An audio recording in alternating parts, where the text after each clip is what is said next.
hold right now. We can't hold the good brother, Lieutenant Governor. So welcome to the African History Network show, Lieutenant Governor Garland Gilchrist. How you doing today, brother? I'm doing well. It's an honor to be here with you. Oh, thank you, man. Thank you. Well, look, I've been watching your career, and we're glad that you're up in Lansing fighting for us also. So I know you have a very special message for our listeners. So what was it that you wanted to brief us on tonight? Well, again, thank you for having me to be able to connect with you and your listeners. And, this is just a moment that I think so many people across our state, across the city of Detroit, where I live, where I'm calling from, before I grew up, the first half of my childhood, I've been thinking about how exhausting, how emotionally, mentally, physically exhausting it is to be Black in America. You ain't lying, brother. Everyone from W.E.B. Du Bois to James Baldwin, who articulated the duality of our identity and how much work it is to hold our identity. And in this moment, when we have these matters coming to a head again in the context of this global pandemic that has been deadlier to our people and communities of color broadly than there has been to white people. We're in this moment where police brutality, which is unfortunately not a new phenomenon, but it's a phenomenon that has been placed front and center again because we saw George Floyd murdered by police in broad daylight in front of people without any compunction or any hesitation. When we see just people needing to speak out, needing to cry out because people for your generation, the people who have felt unheard and not responded to, I just wanted to come and share that as a person who has had these experiences, as someone who is been unlawfully pulled over, as someone who has been hemmed up, as someone who has lost friends in situations like this. I want folks to know that, representation matters when it comes to leadership. Right. And I hear you, and I see you, and I've been that. And what we're working toward now is how we go beyond that, how we overcome this, how we put in place a different system that actually enables us to be hopeful and to strive and not to live in fear and live in looking over our shoulder. And if it's empowering, this is a message I share. I joined a demonstration of young faith leaders in the city of Detroit here at Dexter and Davidson earlier today at Reverend Powell. Okay. Across the street from Dexter Avenue Baptist Church, which happens to be the church that the first church I attended when my mother grew up. My grandma still goes, etc. And in that parking lot, we had a beautiful demonstration of people in their cars, people social distance outside, and everybody was wearing masks because we are still living in this pandemic. Right. And we wanted to speak up, and the message that I shared this morning was that as we are demonstrating and we are crying out, the thing that's empowering to me about how we move forward is that the systems that are in place today, they weren't always there. They were not ordained by God. Those systems were not injustice, right? Like those systems were created by men. They were created by people who made a set of choices to put in place this set of systems. And my training as a community organizer, which I spent part of my career doing that work for racial, social, and economic justice, right, shows that a different set of people, a more empowered set of people, a more diverse set of people, a larger set of people, a more broad set of people, a more inspired set of people can put in place make a different set of choices and put in place a different system. And that is the aspiration, I believe, of what all of us are crying out for. And so I certainly support and appreciate people who are speaking up to demand justice.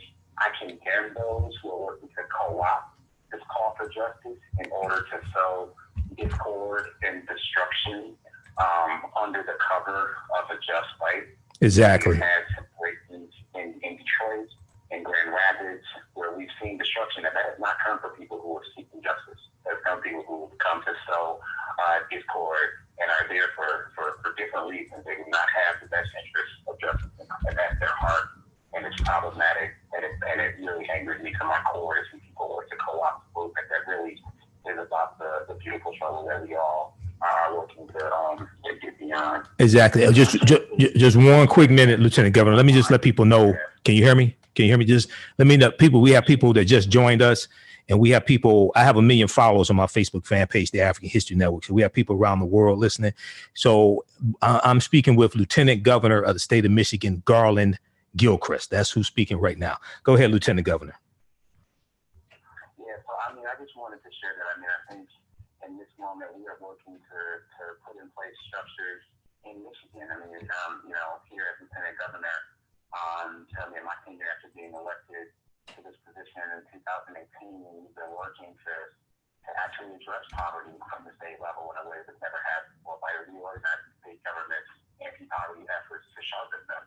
We work to improve quality of life in cities that led us to what called thriving cities that started in Detroit and went to 19 cities across the state. Benton Harbor, Flint, Saginaw, Muskegon, Marquette, Port Huron, I mean, everywhere to talk to people where, and a lot of people, a lot of Black folks in Michigan, from the city. And so how can we help to improve quality of life, increase generational economic opportunity, fight for environmental justice, increase access to transportation and mobility and quality of life for kids in cities, and all of these things. We're working towards to build on that. I'm chairing the Michigan Coronavirus Task Force on Racial Disparities that government session with a tremendous ally for this area. As we believe that effort, because we recognize, we measure, we got the data, and now we have something to respond to how and why this virus exists, so that we tell our people we're ready to step up.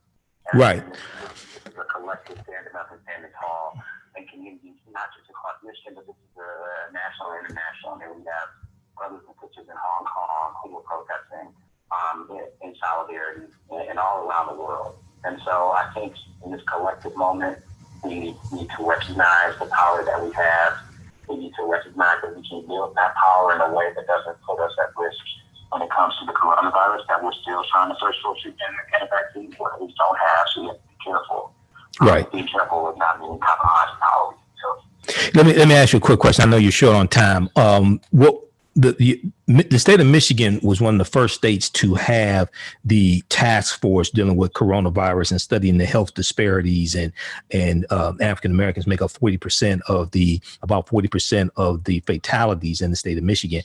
What can we look forward to from that, and what stage are you all now in the research? absolutely. Well, let's take even a step back from that. So Michigan was one of the first states, and still remains one of the two states that has collected and reported its coronavirus test results and COVID-19 deaths. Right. Along demographic lines that included race and ethnicity. That's really important because you cannot respond to or solve a problem that you cannot measure. And so we observed that, and once we observed the disparities were present and persisted, which wasn't necessarily surprising, but we needed to understand the depth of it to design a response to it. That's when we became the first state, and so only take it as a full-blown, full force of the state government task force that is empowered to address the immediate challenge of the differentiated mortality rate, but also connect to the longer-term work to invest in solutions to health disparities based upon racial lines. So here's some of the things the task force has done. Okay. We've greatly expanded the testing protocol for people who are eligible to get a test. This has been happening in lockstep with the fact that our testing capacity in the state has increased tremendously, and under the leadership of our chief medical executive, Dr. Joanne Calhoun, a Black woman. We have the most diverse leadership team responding to coronavirus in the country here in Michigan.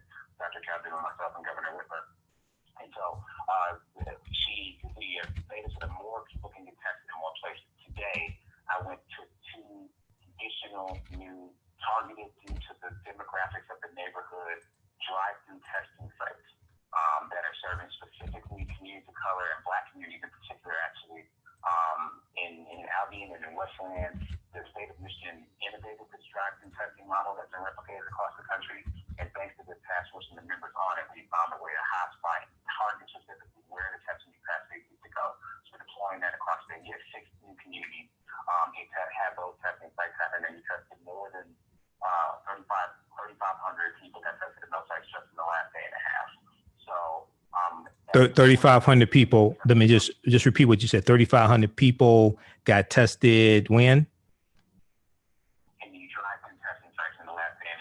Okay. Particularly communities of color that have been hardest hit. These are the places where we know the testing is most needed in communities of color. And the reason that's important is because testing is the front door to treatment. And when people were denied testing, they were denied treatment. And they were denied testing early because they didn't have the constraint that may have been due to medical bias in those testing decisions. And that's why the task force also works with Dr. Calhoun to write a letter to every medical provider in the state to let them know that medical bias may be present. And that's following the research that shows that you address medical bias by naming medical bias in order to help overcome it. Another thing we're working on is the fact that we've had so many people who had to work this entire time but not safe when they're working. Right. They need protocols when you're a bus driver or you're a sanitation worker or you're a grocery store worker or you're a frontline healthcare worker or you're an administrative person who's working behind the scenes at a desk at a hospital or at a nursing care facility. How do we make sure that you are safe and protected at work?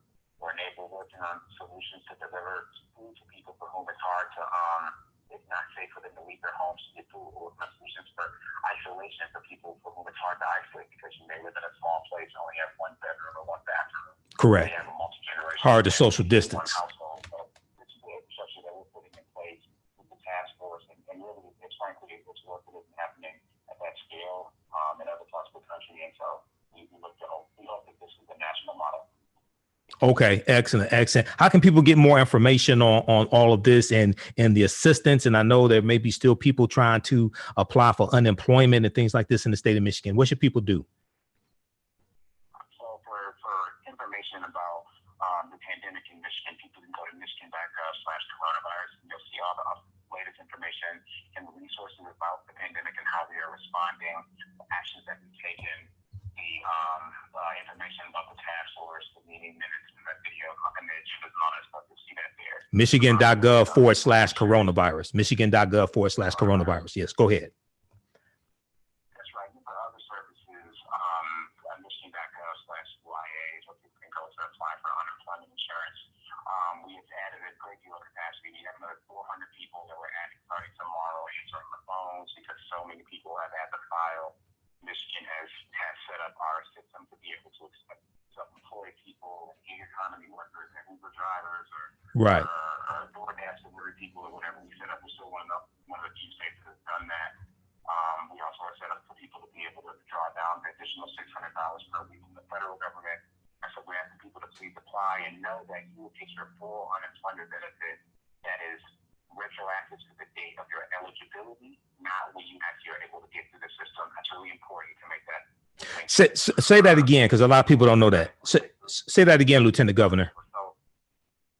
So when you apply for unemployment, there's a date at which you are eligible, the date when you got furloughed or where you need to file for unemployment. When you apply, you get that date, your benefits will be effective on that date, regardless of, let's say, you call and you're not able to get through and you can call back again. Right. You will not be penalized because you had to call back in because the system wasn't able to accommodate you at that time. We will work to accommodate you, but we will also make sure that you will get your full benefit and all of the money that is yours. So if you will please be aware of that. Please work with us. And like I said, we're adding capacity to the system every day. We're deploying people from other parts of the state government because we know this is urgent for people and for families and for households that need these monies to continue to get by as we respond to this global pandemic in our state. Absolutely. Well, once again, michigan.gov/coronavirus, and then michigan.gov. What was the other one for unemployment? /UIA for unemployment insurance agency. UIA for michigan.gov/UIA. All right. Well, look, Lieutenant Governor Garland Gilchrist, brother, we appreciate your work, and we appreciate you taking time out of your busy schedule to come on the African History Network show to share this information with us. And this is an example how politics impacts every aspect of our life, also from the water we drink to the air we breathe to the food we eat. This is why politics and laws and policies are so important. Can I say something on that point? Okay. And just one second. And I know we're coming up on the break, but how much time we have before the break, JT?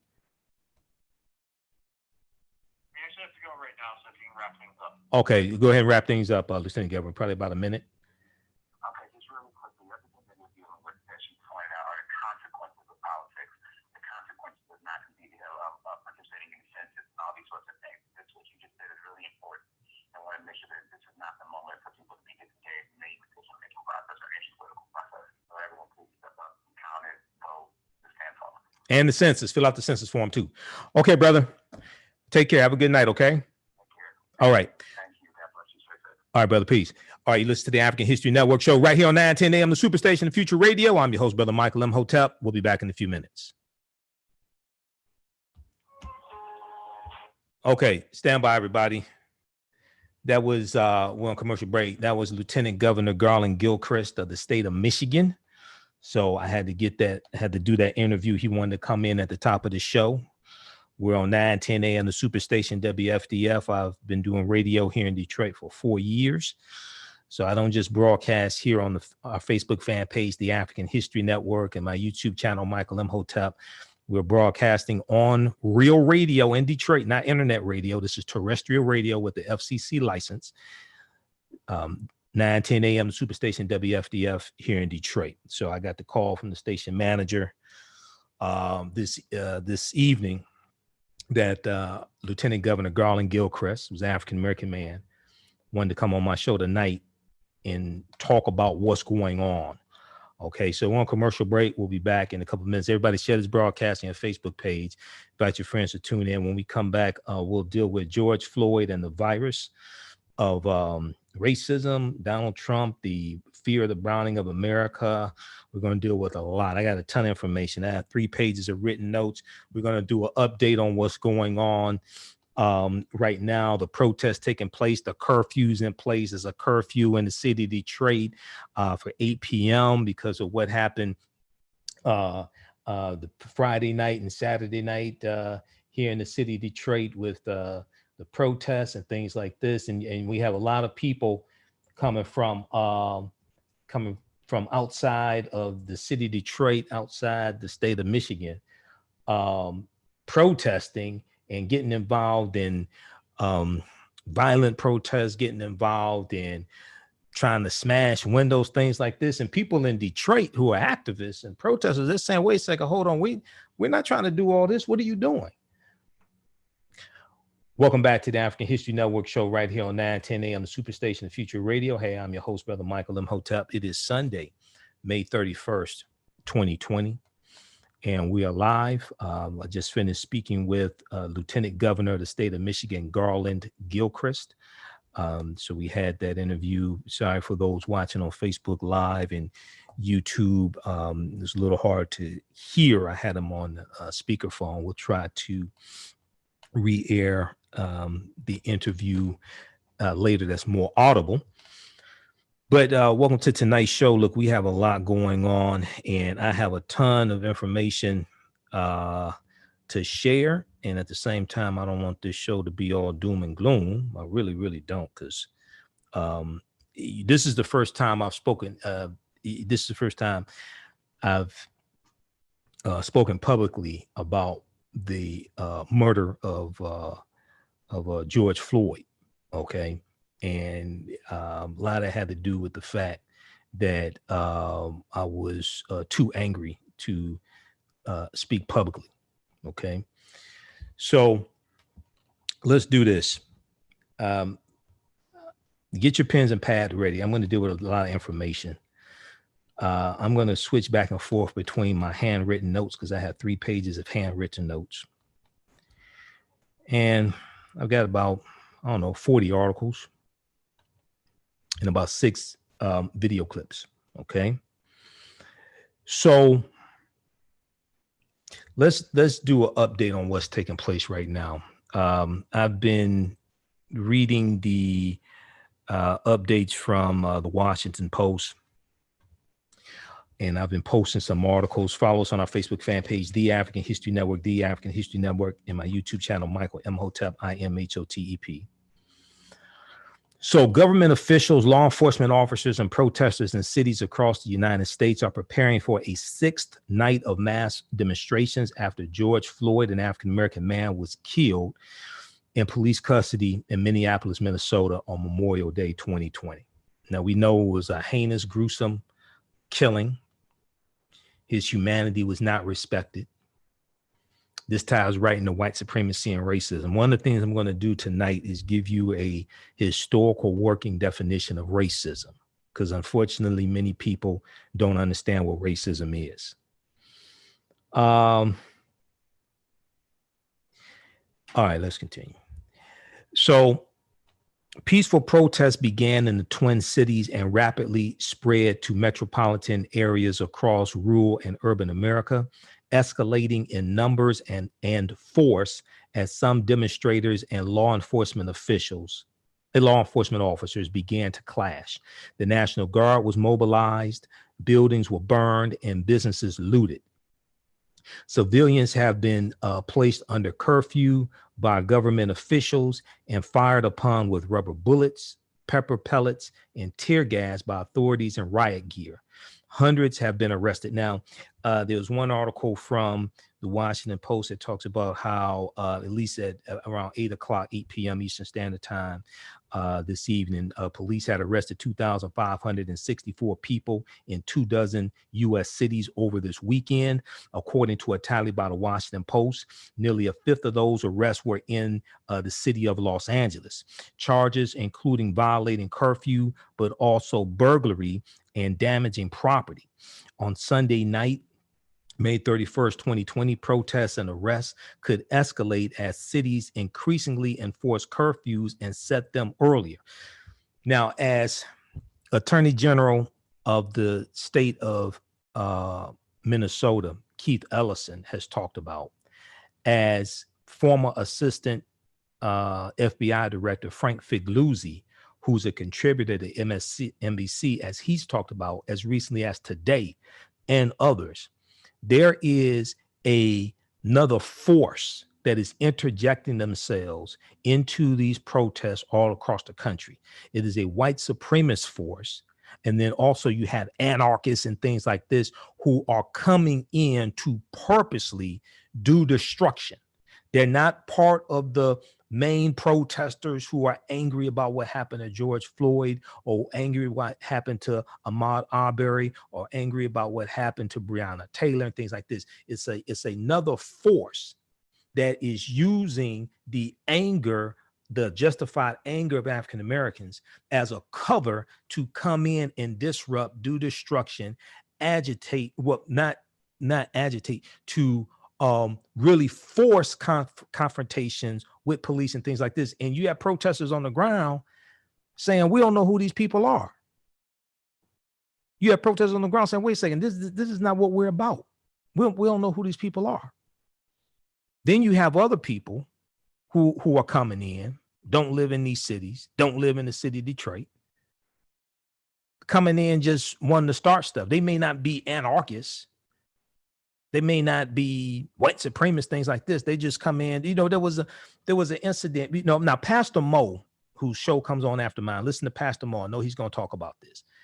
He was at the press conference today with Mayor Mike Duggan, the mayor of Detroit, and they were talking about what happened last night downtown Detroit. And I live downtown. I was downtown, man. I saw all these police cars and things like this, all these protesters, and a lot of these protesters are white. And I know gentrification is going on in downtown Detroit, well, in Detroit, period, especially downtown Detroit, but I don't know where all these white people come from, you know. And I was downtown today. I was out, and I posted on my Facebook fan page, who's organizing this protest in downtown Detroit today? Because I see all these white people down there. It's about 80% white at this protest, and they're carrying Black Lives Matter signs and things like this. Now, it's good to have allies. Don't get me wrong, because during slavery, you had white abolitionists who risked their lives to help African Americans escape to freedom and help end slavery. I understand that. But I asked about 30 people, who's organizing? I was downtown. I'm walking away from the protest because I intend to protest. I was headed somewhere else. But I'm walking away from the protest. I see all these people walking to the protest, most of them white. Okay. I asked about 30 people. About five of them were Hispanics. They had signs, you know, Black Lives Matter, things like this. That's good. We need allies. That's true. I'm not against that. Legitimate allies. I'm not against legitimate allies. I saw two African Americans. African Americans, they were women. I asked them, they were walking with white people, and I asked everybody in the groups, especially the African Americans, y'all going to the protest? Yeah. Who's organizing this protest? Nobody could tell me. So I'm sitting here and I'm looking at this. Now, I'm a historian, right? And I'm looking at all, you know, everybody wearing masks, you know, because of COVID-19, things like this. And I don't want people to take this the wrong way. I don't want this to sound crazy, but I don't remember reading about too many stories about white people with masks that turn out well for black people. I'm just saying. Now, I'm not saying many of them didn't mean well. I know. I talked to some of them. I talked to some of the white people. There was one white woman who was parking a car. She looked like she's in the medical field. I asked her, "You going to the protest?" She said, "Yeah." I said, "Who's organizing the protest?" She said she didn't know, but she wanted to come support. I understand that you do have white people who legitimately think what happened to George Floyd as well as Ahmaud Arbery is wrong, and they want to participate. That's understandable. What I'm telling black people is, if you in a crowd like that and something jump off and it's like 80% white, you gonna stick out. You're gonna be the first one the police grab. So I'm not saying don't go. I'm saying know what it is that you're going to. I don't know who organized it. They may have good intentions. I'm not saying they don't. I'm saying you need to be careful, because you're gonna be the first ones they grab. And what's happening is, in different cities, this may not have happened tonight, but in different cities, I'm watching this play out. What's happening is people outside don't live in the city, don't live in the state. A lot of them don't live in the city, in these various cities that these protests are taking place in. They come in, they start throwing rocks and bricks and all this stuff. Then they run behind the legitimate protesters, mix in with them, and the legitimate protesters get arrested. Or now they, so you have to be careful, because there's some people who mix in with these groups, mix in with the real protesters, and play on the sheer legitimate anger of African Americans for their own destructive purposes, not to help our cause at all. Okay, I'm not saying that's all white people, or they could be black for that matter, whatever. Okay, so we have to be careful with this.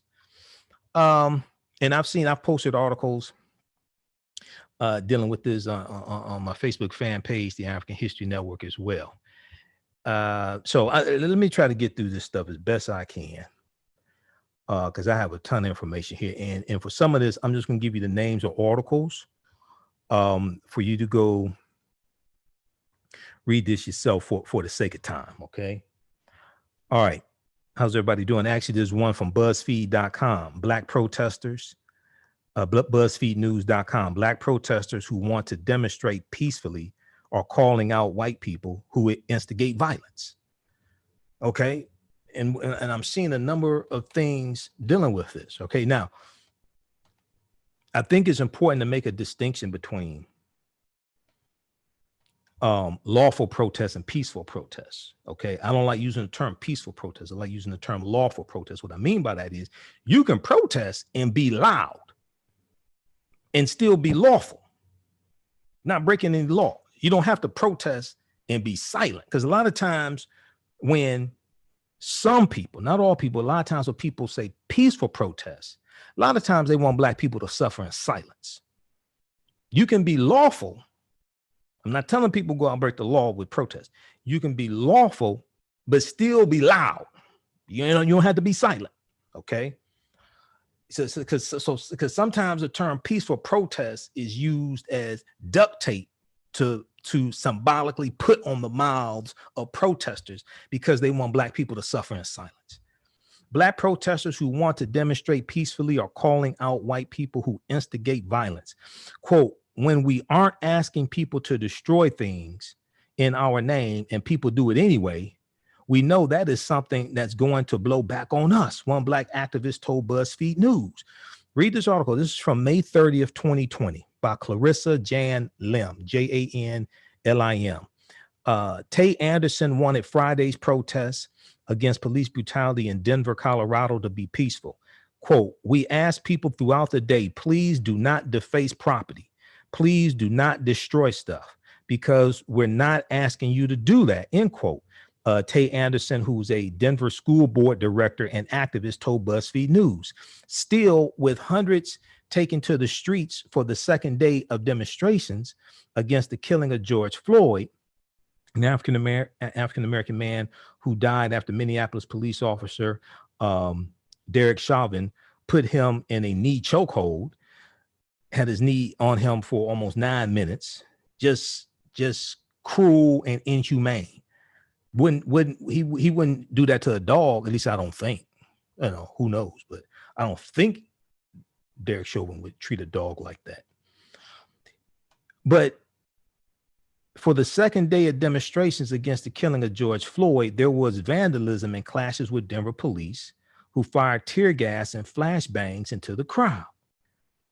Now, in a video that has been shared online widely, Tay Anderson, who is African-American, is seen confronting a white man with a cloth covering on his face after the man spray paints ACAB. All cops are this another B word, not the first B word you think about, the other B word. Okay. You're talking born out of wedlock, that B word. Okay. So this white man with a cloth covering on his face spray paints ACAB on public property. Now, activist Tay Anderson said he was doing a news interview when he saw the man vandalizing, so he turned around and tried to stop him. He said, "We asked allies to step back so that we can make sure that you're following what we're asking you to do," he recalled. And he was like, "I'm not your ally. You guys want to protect the status quo. I don't need to be here for you all." Okay. And a lot of the activists ain't trying to protect the status quo. They're trying to change what's happening. But at the same time, they don't want all this stuff to blow back on them. And what happens is you have people coming in that don't live in that community, may not even live in that state, coming in, causing confrontations, defacing property, and then they go back to where they live.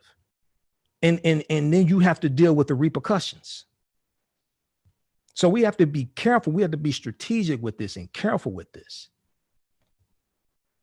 And you know, I was looking at what's happened. There was a picture that was on social media from Friday. I think it was either Friday night or Saturday, maybe even Saturday night here in Detroit, where you got some white people about to throw a rock or a brick through the window of the Nike store downtown. And it's Detroiters saying, "Wait, what are you doing? That's not what we're trying to do. That's not what we're about." And you have to ask yourself the question, wait a second. Why are you getting in your car driving across 8 Mile to come into Detroit to destroy property? Why are you doing that here? You don't live here. Why are you doing that here? It's one thing to want to legitimately protest because you're calling out white supremacy and racism, things like that. It's another thing to come in Detroit and do what you ain't doing in your own community. The reason why they do that is because they don't respect Detroit. See, they respect their own community. I'm not saying you should vandalize property in your own community. I'm not calling for anybody to do that. Don't misunderstand what I'm saying. The question I'm asking is, why are you getting in your car or somebody else's car or carpooling, okay, because you want to save the environment, right? Carpooling to come across 8 Mile to come into Detroit to destroy property and vandalize. The reason why they ain't doing that in their communities is because they respect where they live. They don't respect Detroit and Detroiters, because if they did, they wouldn't do that. You're not helping. You know, I was driving by downtown Detroit right before you get to the Lodge Freeway, right before Joe Louis Arena. It's now TCF, was Joe Louis Arena, right? Named after a black man. Now it's named after a white corporation. That's a whole nother show. And then I see a group, you know, white protesters, they got signs, F the police and things like this. I'm like, oh, okay, y'all having some NWA fantasies or something up in here? Is that what this is about? Okay. All right. Read the article from Click on Detroit channel. That's channel 4 WDIV in Detroit. This deals with Detroit Mayor Mike Duggan announces curfew for city as unrest continues. 84 people arrested while protesting on Saturday, May 30th, Saturday night in Detroit. So, and let me just say, there's a difference in general between the daytime protests in a lot of these cities, including and mainly in Detroit also, We see it in Detroit. There's a difference between the daytime protests and the nighttime protests. Okay. Because the nighttime protests is usually where you have the problems, or the majority of the problems. It's usually the nighttime, but usually the daytime protests is, you know, pretty cool. People may be loud, they may cuss, something like that, right? But it's not people just going crazy and buck wild. Mayor Mike Duggan announced a curfew for the city of Detroit that begins the evening, so Sunday evening from 8 p.m. to 5 a.m., adding that it doesn't apply to people going to or from work. He said, I have issued an order, and okay, hold on, this pop-up came up. Okay, I have the sign up for email with email newsletter with Channel 4. I have issued an order, and as of this evening, there will be a curfew in the city of Detroit at 8 p.m. It will go from 8 p.m. to 5 a.m. and throughout the city, people cannot be on public streets or in public areas, Mayor Mike Duggan said. The announcement was made during a press conference on Sunday, May 31st, while Mayor Mike Duggan and Police Chief James Craig, and I saw James Craig was interviewed by Chuck Todd on MSNBC. We may be able to get to that clip. I think, did I send you that clip of Police Chief James Craig on MSNBC? Let me know. And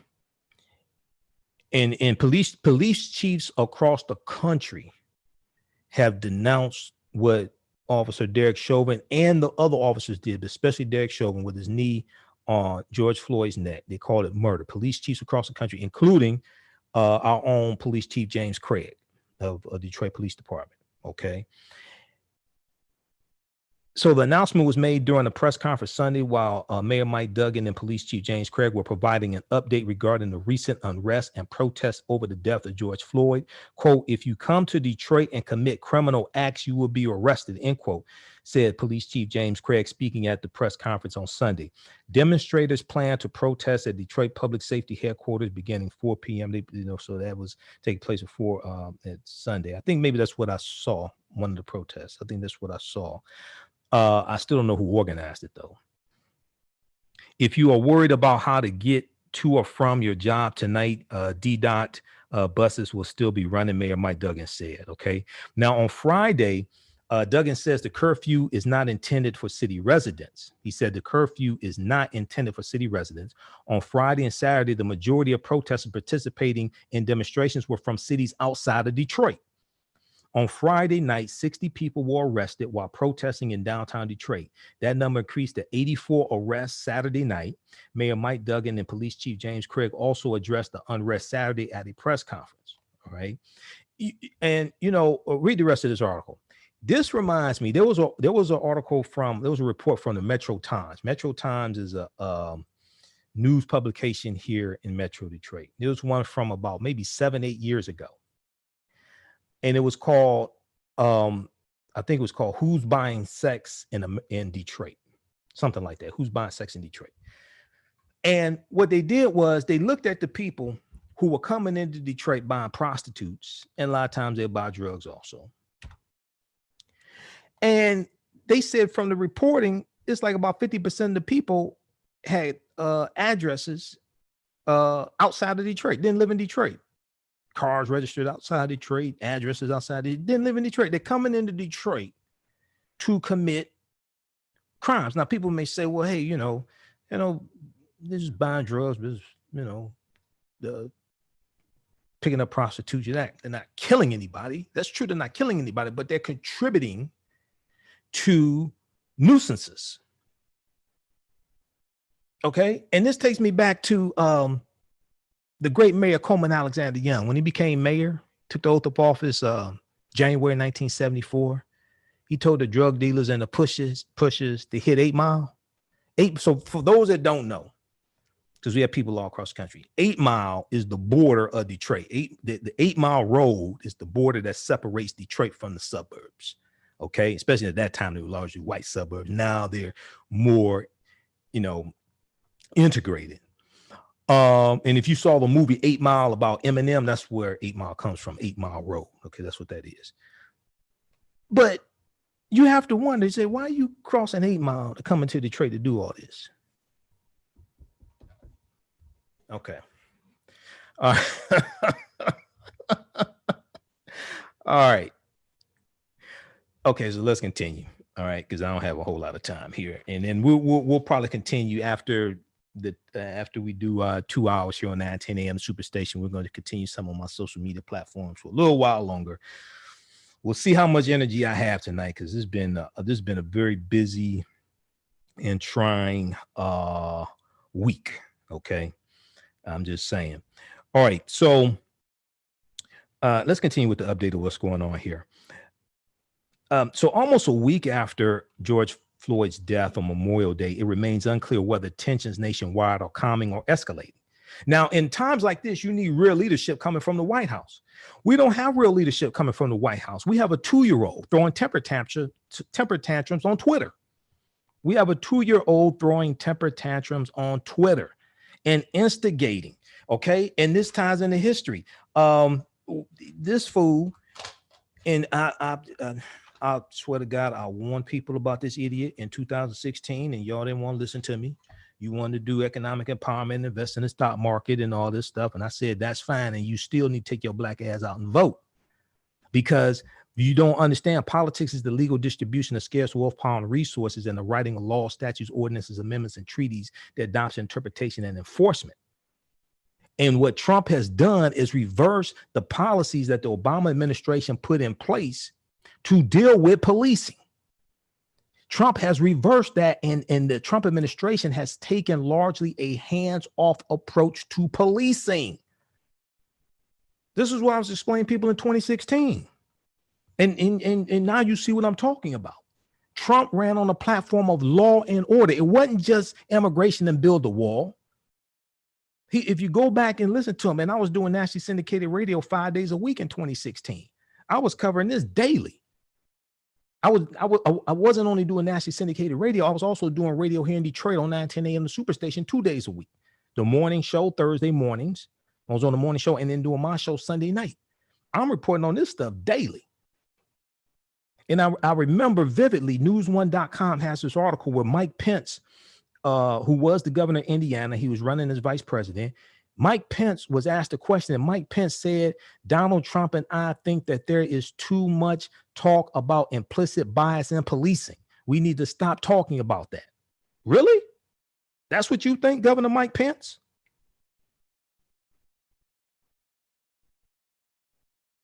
NBCnews.com has this article from May 29th, 2020. Trump warns, when looting starts, shooting starts. As fires burn in Minneapolis. When looting starts, shooting starts. As fires burn in Minneapolis. Where does this term come from? This is a term from a segregationist mayor in 1967 in Miami. Okay, I think there was Mayor Headley. We'll pull up an article that deals more with this. But NBCnews.com has an article dealing with where does the term, when the looting starts, the shooting starts, where does that term come from? And that deals with going back to riots, rebellions, going back to 1967 and 1967 was known as the Long Hot Summer. 1967 was known as the Long Hot Summer. In 1967, there were 159 violent uprisings in this country. We had the Detroit Rebellion. You had Newark, New Jersey. You had all these rebellions that took place, okay, in 1967. And that's going to lead to President Lyndon Johnson organizing what's known as the Kerner Commission, okay, the National Commission on Civil Disorders, to analyze why are these rebellions taking place, what can be done to keep them from happening. We're going to talk some about that because the results, a report was done. Governor Otto Kerner, who was, I think it was the governor of Indiana or Ohio, Governor Otto Kerner headed up the commission, okay? And they put together a report to deal with what's behind the rebellions. He was governor of Illinois, I should say. And they surveyed 23 cities. It was announced July 28th, 1967, the National Advisory Commission on Civil Disorders. Okay, we have a few minutes before the break. And in responding to, so President Johnson charged the commission with answering 3 questions. What happened? Why did it happen? And what can be done to prevent racial disturbance in the future? What happened? Why did it happen? And what can be done to prevent racial disturbance in the future? In order to answer these questions, the commission surveyed 23 cities across the nation, which experienced a racial rebellion. They found that racial disturbances were not the result of a single triggering event.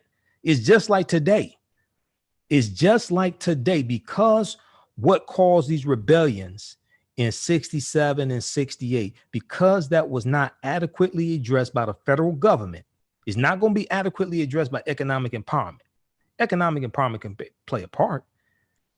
But see, I'm all for economic empowerment. My degree's in business administration. I've taught entrepreneurship for years, managed a business consulting company. I'm in documentaries dealing with economic empowerment. I'm in story. I deal with all that, but also understand politics. And politics is the legal distribution of scarce wealth, power, and resources, and the writing of laws, statutes, ordinances, amendments, and treaties, their adoption, interpretation, and enforcement. I've also been involved in writing public policy for the city of Detroit. The answer to bad public policies is not economic empowerment. That means you don't understand the problem. The answers to bad public policies is to fire the elected officials that wrote the bad public policies, put better people in place, and push policies and push policies and laws that are beneficial for you, and you can leverage your economics to enforce your politics. But the solution to bad public policy is not economic empowerment. If you think the solution to bad public policy is economic empowerment, that means you really don't understand either one of them. So in order to answer these questions, the commission surveyed 23 cities across the nation which experienced a racial rebellion. They found that the racial disturbances were not the result of a single triggering event, but that in all cities surveyed, African Americans experienced severe economic and social disadvantages compared to whites. Also, the report noted that the riots were not the result of any conspiracy. Rather, they were a response to what the report identified as the racial attitudes and behaviors of white Americans toward African Americans. Let me repeat this. This is from the Kerner Commission report, which came out in 1968. It came out March of 1968. Okay, it was announced July 28th, 1967, that the Kerner Commission, this panel, was going to be convened. Okay, and the report came out March of 1968, and the findings were correct, but President Lyndon Johnson disagreed with the findings and largely ignored the findings because he's also dealing with the Vietnam War at the same time. The report noted that the riots or rebellions, because these are rebellions, we were rebelling against white supremacy and racism, and we are still rebelling against white supremacy and racism. They were not the result of any conspiracy. Rather, they were a response to what the Kerner Commission report identified. And this is a report done basically by white people. They identified that the response was it was a response to racial attitudes and behaviors of white Americans towards African Americans, and responding to why the rebellions occurred. The Kerner report pointed to African Americans' frustration and feelings of powerlessness regarding extremely high rates of unemployment and underemployment. 40 million Americans unemployed as of this past Thursday, probably about 6 million African Americans. Okay, poverty, police brutality, and inadequate public services. The report we can add lack of health care on here because millions of people who are unemployed now, 40 million unemployed, millions of those have lost their health insurance. And at the very same time, Donald Trump, his Department of Justice is in court trying to take away health care from at least 20 million people because they want to repeal and they want to abolish the entire Affordable Health Care Act. The U.S. Supreme Court is going to take up this case after the November election. That's going to take away health care from some poor white Republicans that voted for Trump. The report continued that a largely poor Black population was confined in the central cities while a predominantly white population moved out. That's what we call white flight. And that the racism of white Americans was, quote, essentially responsible for the explosive mixture, end quote, leading to the uprisings. This is what the Kerner report said in March of 1968. You could, if you just read that right now and didn't talk about dates, you think this report came out today. So this is why when we understand policies and politics, we need to revisit what the Kerner Commission report stated and the remedies the Kerner Commission report stated. I'm all for reparations and all that. I'm telling you right now, that's a long shot. That ain't gonna happen tomorrow. That ain't gonna happen next year. That ain't gonna happen year after that. Okay, that's a long shot. That's long range strategy. Short range strategy, you can do the Kerner Commission report is what white people said. And you look at what's taking place right now, that's something that can be pushed. Now, not under this jackass president. You got to get him out of office. Democrats have to take back control of the U.S. Senate, maintain control of the House of Representatives. I'm neither Democrat nor Republican, but I study policy and law and history. And I know who's blocking these bills that are in Congress right now that are beneficial to us. I know who's blocking them. Read this article from blackpast.org, National Advisory Commission on Civil Disorders, 1967, Kerner Commission. Okay, we're coming up on a break here. On the other side of the break, we're going to continue with the updates dealing with what's going on, the fallout from the killing of George Floyd. We'll talk about where does the phrase "when the looting starts, the shooting starts" come from. That's a historic phrase from a segregationist that Donald Trump used. You listen to 9:10 a.m. Superstation, the Future Radio. I'm Michael Imhotep, the African History Network show. We'll be back in a few minutes.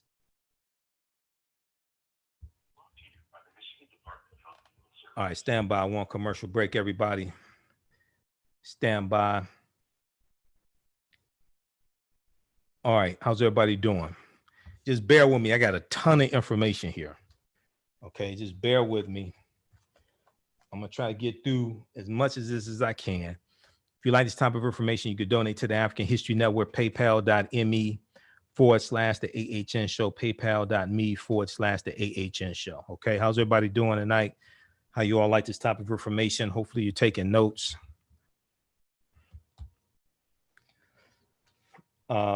Stand by. Okay. So we have a few advertisers here with the African History Network.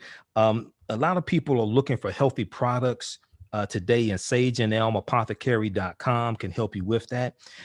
They design over 60 different beautifully handcrafted soaps, natural toothpaste, hydrating oils, deodorants, face masks, shampoos, conditioners, and so much more. They use simple ingredients such as whole fruits, herbs, and vegetables. Each product crafted offers a unique plant-based experience.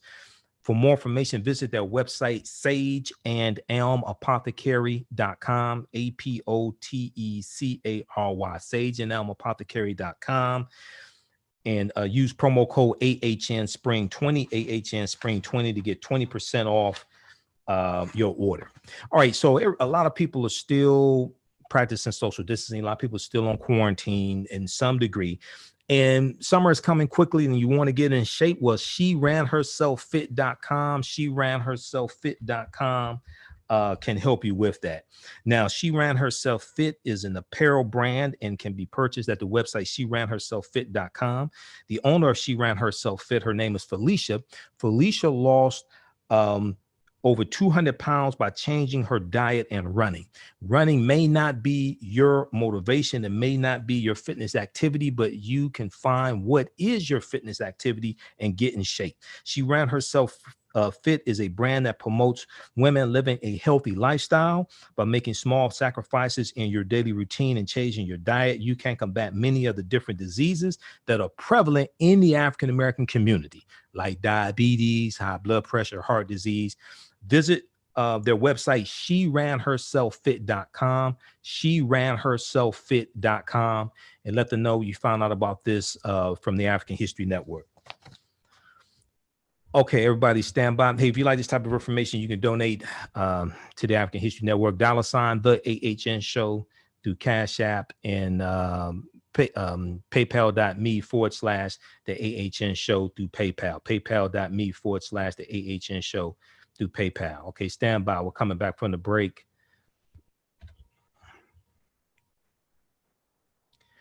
Welcome back to the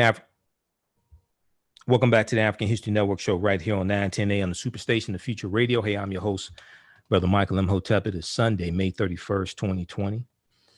And we are live. Hope everybody's doing well. Calling numbers 313-778-7600. 313-778-7600 is the call-in number. If you have a question or comment, 313-778-7600 is the call-in number. If you have a question or comment, try to keep your comments brief. And this is FCC regulated radio, so we can't have no crazy talk. I'm telling you right now. Okay, this ain't Blog Talk Radio. This is FCC regulated radio. Okay, all right. So right before the break, I was putting this in historical context, and we talked briefly about the 1967 Kerner Commission report, National Advisory Commission on Civil Disorders, which surveyed 23 cities to find out why the rebellions were taking place. Okay, read the article from blackpast.org, PAST, blackpast.org. They have about 6,000 pages of articles dealing with African American history and African history. National Advisory Commission on Civil Disorders. Okay, so check that out. All right. Let's go back to more updates. How's everybody doing on our Facebook fan page, The African History Network, The African History Network? We have Shannon and Latonya and Rosemary, just a few of the people watching. And on my YouTube channel, Michael Imhotep, IMHOTEP. We have Gemini and Lawrence, Mr. Tyrone, T. Lynn, W. Canty, Holly. JT, let me know if we have any callers, or let me know when we have any callers, okay? Thanks. Okay, let's go back to the updates on what's going on. And I know it's exhausting trying to keep up on everything, all these cities, all these protests going on, et cetera. So here are some significant developments in what's happened recently. Minnesota Attorney General Keith Ellison will lead prosecutions related to George Floyd's death.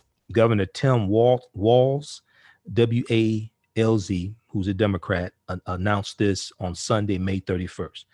The governor, like Keith Ellison, a Democrat, acknowledged many people's distrust that authorities would bring justice for George Floyd, who died after a Minneapolis police officer knelt on his neck for almost 9 minutes. Okay, just total lack of humanity. Just a total lack of humanity. The other thing that's interesting is that this is all taking place within the context of the 99th anniversary of the attack on Black Wall Street, North Tulsa and Tulsa, Oklahoma. Okay. I posted a couple of articles dealing with that today on our Facebook fan page, the African History Network. I'm going to try to squeeze that in at the end of the show, dealing with Black Wall Street. Okay, I've done a 2.5-hour lecture dealing with the history of Black Wall Street. That's available at our website, AfricanHistoryNetwork.com, if you want to get that. But it's interesting that all of this is taking place within this context of the 99th anniversary of May 31st, and then going into June 1st in North Tulsa, in Tulsa, Oklahoma. Okay, so At least 5 people were killed in violence that flared as demonstrations in parts of the country devolved into mayhem. Gunfire rang out from Detroit to Indianapolis to Omaha, Nebraska, where authorities said people were slain in shootings connected to the protests. Police arrested at least 2,564 people in 24 U.S. cities over the weekend, according to a tally from the Washington Post. Nearly a fifth of those arrests were in Los Angeles. Charges included violating curfew, but also burglary and damaging property. On Sunday night, protests and arrests could escalate as cities increasingly enforce curfews and set them earlier. Now, JT, I sent you the clip of Dr. King talking about a riot is the language of the unheard. Cue that up at about the 1 minute mark for me, because I'm going to go to that clip here in just a minute. Oh, you don't have internet right now. Oh, okay, that's interesting. Okay.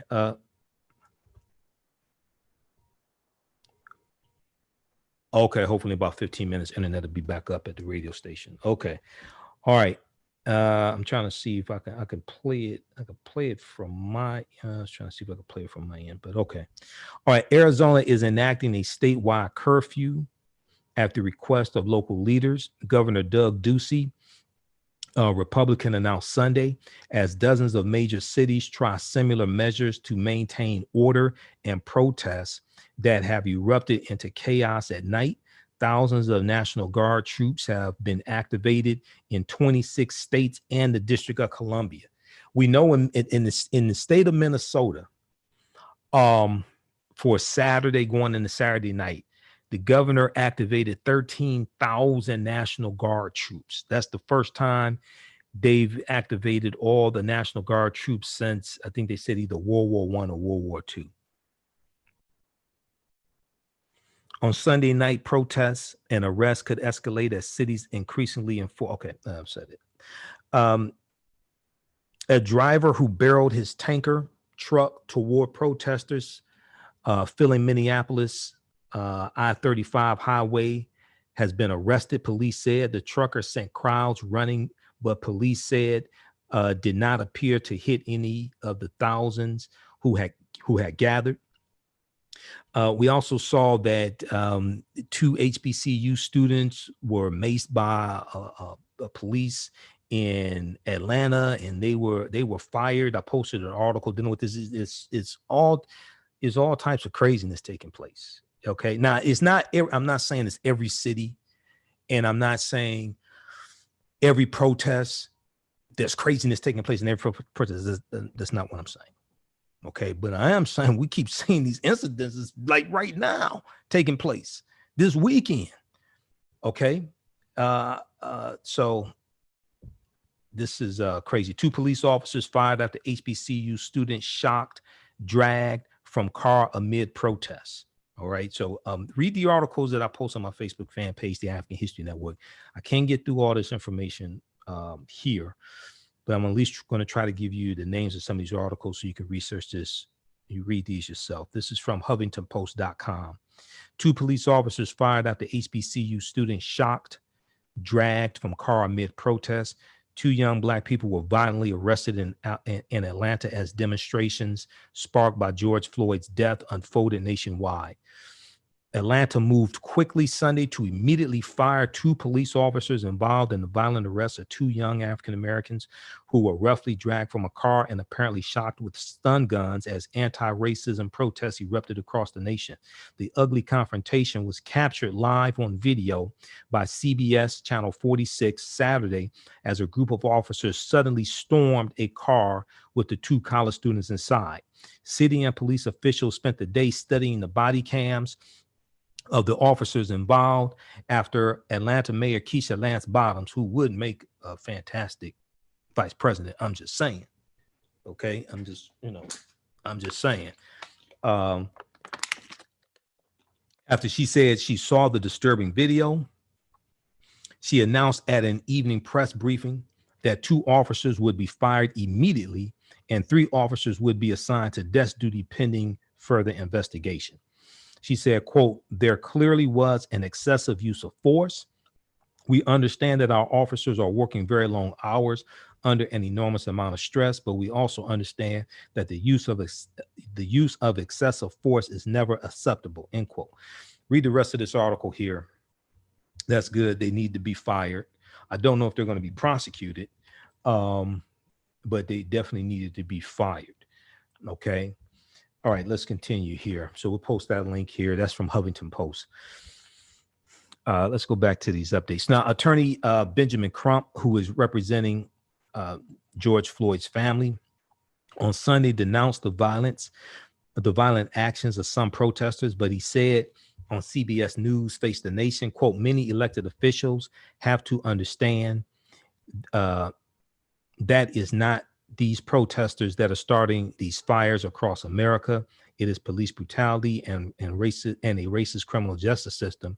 And the only thing that can put out these fires are police accountability and equal justice. Okay. That's partly true, but you got another force coming in, starting a lot of these fires and doing a lot of this vandalism, and it don't have nothing to do with the protests. They're using the protests as a cover, anarchist groups, white supremacist groups, things like this. That's another force interjecting themselves into this. That's why we have to be careful when we attend these protests. That's why, you know,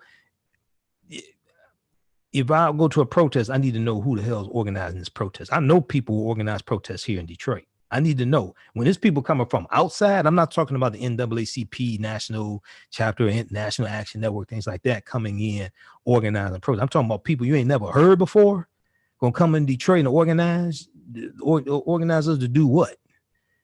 You know, I'm like, oh, look here, man, come on. you got to run down on somebody else. All right. Now, sometimes they have good intentions. Okay, I'm not saying somebody that doesn't live in Detroit, doesn't live in the state of Michigan, that can't come in with good intentions and be, you know, totally transparent. I'm not saying that, but some other one, especially with this right here. So Minnesota Attorney General Keith Ellison is going to lead prosecutions related to George Floyd's death. Washington Post has an article about this, as well as NBC News. That was announced by the governor late today.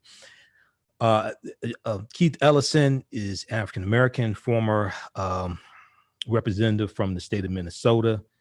Excellent, very competent. I saw interviews he did on MSNBC dealing with this. So it's taken out of the hands of the local prosecutor, and Keith Ellison is going to prosecute this case. His office is going to prosecute this case. Minnesota Attorney General Keith Ellison, Democrat, will take the lead on prosecutions related to George Floyd's death. Governor Tim Walz announced Sunday, saying the change will help ensure justice in the high-profile case. Ellison said he will be working with the original prosecutor, Hennepin County Attorney Mike Freeman. Freeman had said earlier that, quote, recent developments in the facts of the case, end quote, meant Ellison's help would be valuable.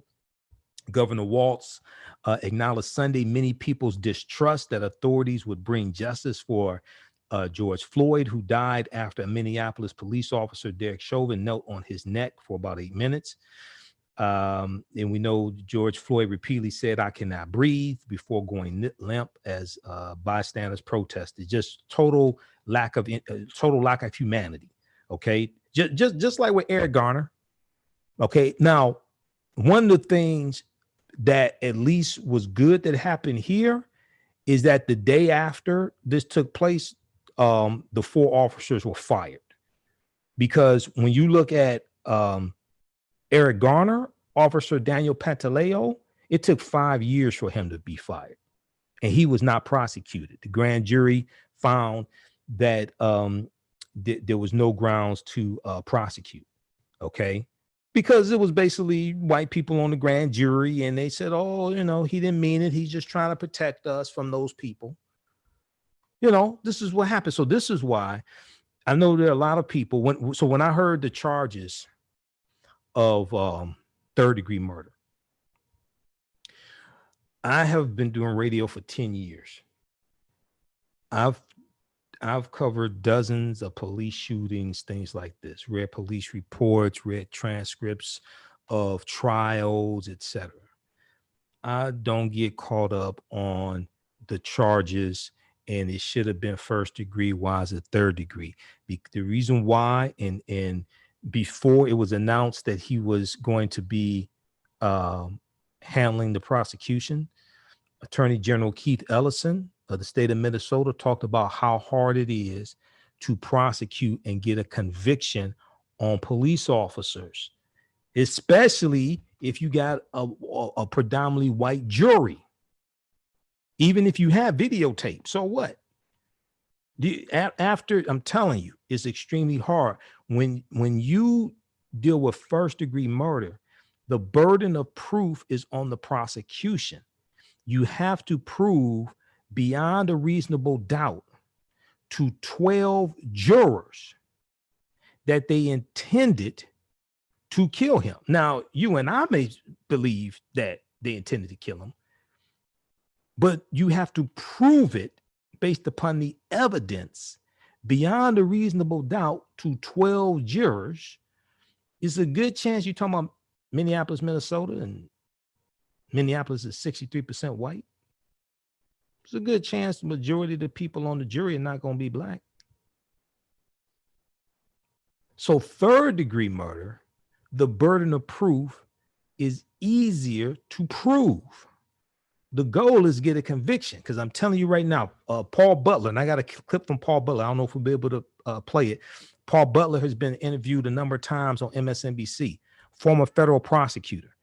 And he's a law professor at Georgetown University.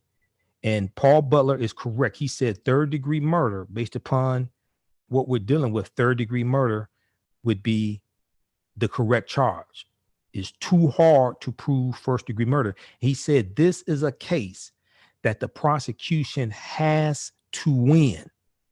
This is a case that the prosecution has to win, because if the prosecution loses, then that basically means that police officers, especially white police officers, can just kill African-American men, African-Americans in general, especially African-American men, in front of witnesses like that with impunity. Okay. So this is a case that the prosecution has to win. So based upon the evidence that we're looking at now, third degree murder is the correct call, not first degree. Now the family wants first degree murder charges and things like that. No, that increases the chance of the officer being acquitted, because he may testify, he'll break down and cry, he'll say he wasn't trying to kill him, he was scared, he feared for his life, they were just trying to subdue him, and he kept squirming and things like this, and he didn't mean to kill him. This is what's going to happen. And then what they're going to do, they're going to bring out pictures of him with puppies and little kids. And he gave a little black kid a lollipop 15 years ago. And the kid went on to college, and they're going to do all this, and they're going to try to smear George Floyd. This is what's going to happen. So, okay. All right. I'm telling you. And one of my frat brothers, Warren Ballantyne, who's an attorney, he does radio in Chicago, and we used to be on the Empowerment Radio Network together doing nationally syndicated radio. He posted on his Facebook fan page, he said, first degree murder is not the right charge. He said third degree murder is the correct charge. Okay. Third degree murder. He said, you ain't going to be able to prove first degree murder. All right, let's continue. Okay. So Attorney General Keith Ellison is leading this case. Ellison said he will be working with the original prosecutor, Hennepin County Attorney Mike Freeman. Governor Walz acknowledged Sunday many people distrust that authorities would bring justice for Floyd, who died after. Okay. Officer Derek Chauvin, who was fired, has been charged with third-degree murder and second-degree manslaughter. Authorities have yet to announce charges for 3 other Minneapolis officers who were also fired after Floyd's death, but Freeman has said more charges may come. Okay, read that article there. Let me see. I'm just trying to get to some highlights. I've read so much stuff. Okay, so we have protests all across the country. Okay. Yeah, we're up on a break. Okay. All right. Look, hey, guys, we're up on a break. You listen to the African History Network show right here on 910 AM Superstation, Future Radio. I'm Michael Imhotep. We'll be back in a few minutes.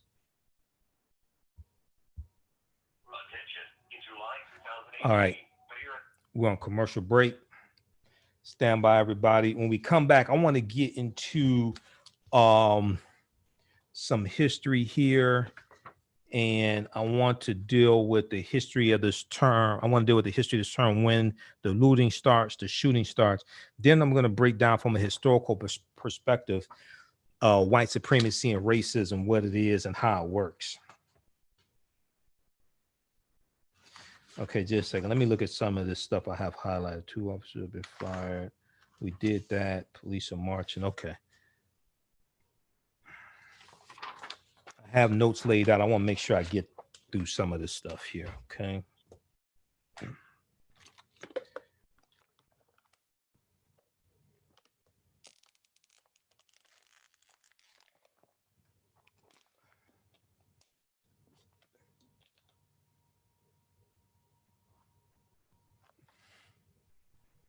All right, stand by, everybody. Who we have here? Okay, how's everybody doing? Terry, Festus, Eric.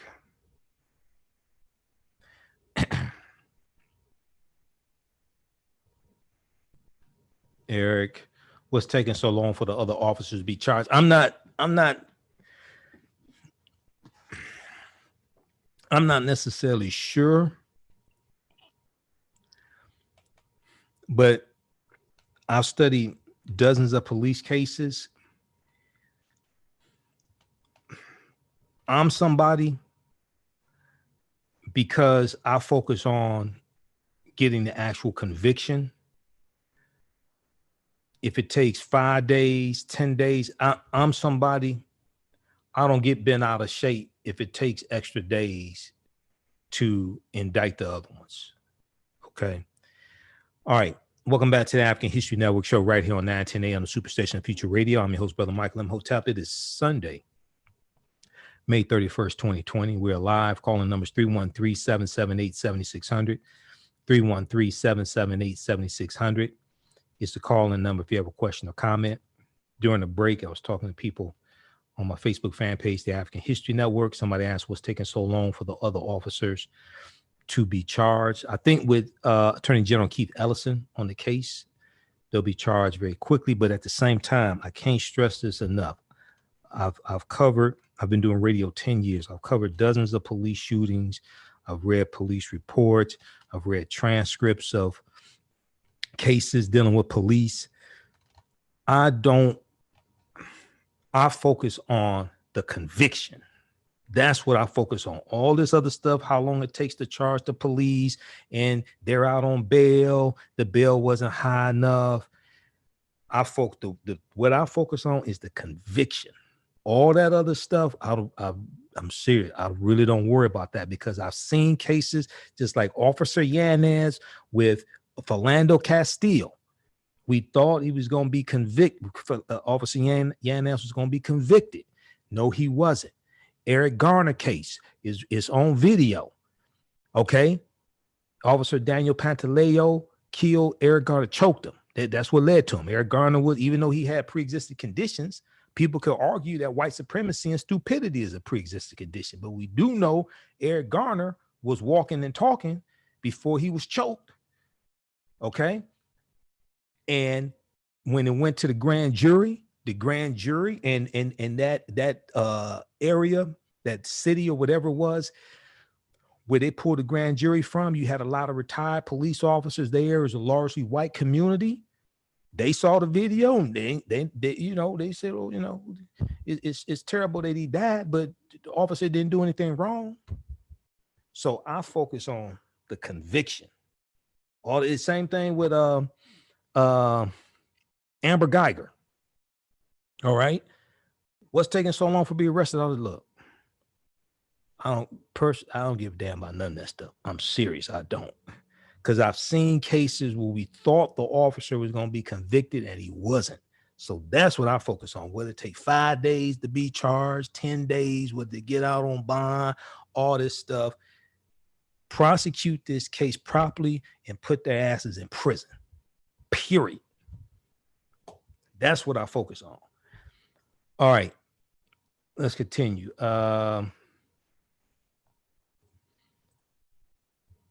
Okay, I want to go to this NBCnews.com had a good article. Donald Trump once again made a stupid remark. You remember last week we talked about Biden and the stupid remark, if you ain't black.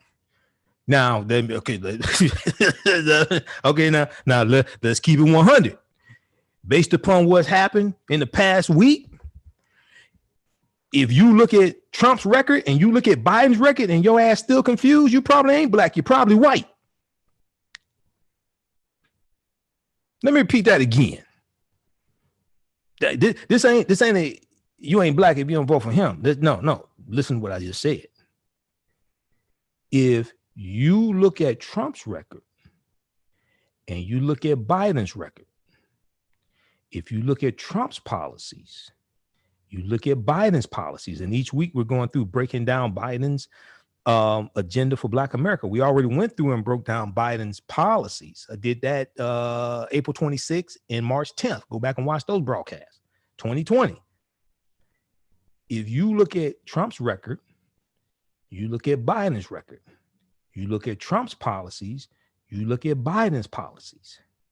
If you still confused between the two, not confused about whether you want Biden, trust Biden, and all that stuff, not that. If you confused between the two who to vote for, you probably ain't black, you probably white. I don't think you just understand what I said. Some white people were like, oh no, we don't want Trump, we're gonna vote for Biden. Other white people were like, I ain't really sure. I'm not sure. Okay, yeah, you're not black. I'm not saying if you're black, that means you vote for Biden. No, that's not what I'm saying. Listen to what I'm saying. Okay. Y'all understand what I'm saying? On Facebook, did you see, if you don't understand what if you don't understand what I just said, you don't understand this. If you do not understand European white supremacy and racism, what it is and how it works, everything else that you think that you understand will totally confuse you. See, how many of y'all understand what I'm saying? Cynthia understands it. Erica, yeah, y'all understand what I'm saying, right? Go back and listen to the broadcast from last Sunday where I broke down what Charlemagne said. Charlemagne said it's not about, for many African Americans, he said it's not about whether they vote for Biden or Trump. It's about whether they vote for Biden or don't vote at all. What I just told you, because you're not listening, you got to listen with your third eye. I said, if you look at Trump's record and you look at Biden's record, if you look at Trump's policies and you look at Biden's policies, and between the two of them, you still confused on who to vote for? Yeah, it's probably because you ain't black. No, you're white. You may be white. You could be Hispanic who thinks white. Okay, I'm not trying to polarize people. I'm just explaining this to you. Okay. All right. All right. So Zandrine and Latanya, Melvin, there's some people who understand what I'm saying now, right? I ain't get a chance. We had a long show last week. I didn't get a chance to put that in there, but that's something that I'm thinking. And this week right here, more people realize, see, I told people in 2016, if you got a police killing of an African-American and you got protests in the streets, you don't want Trump as president. Trump is law and order. Trump would talk when in 2016, when he was running for president, Trump said they need to have stop and frisk in Chicago. And if he could, he'd have stop and frisk all across the country in African-American communities. He said they need stop and frisk in Chicago after stop and frisk was deemed unconstitutional by a federal judge. But he don't care because this is how he thinks of African-Americans. He talked about Minnesota. And he said they have to get harder and they need more force and things like this. He didn't talk about resources in Minnesota to help the African American community. He didn't talk about we need to find out what the root cause is this. We need to understand how racism and white supremacy and inequities in healthcare and education lead to this explosion. He talked about any of that.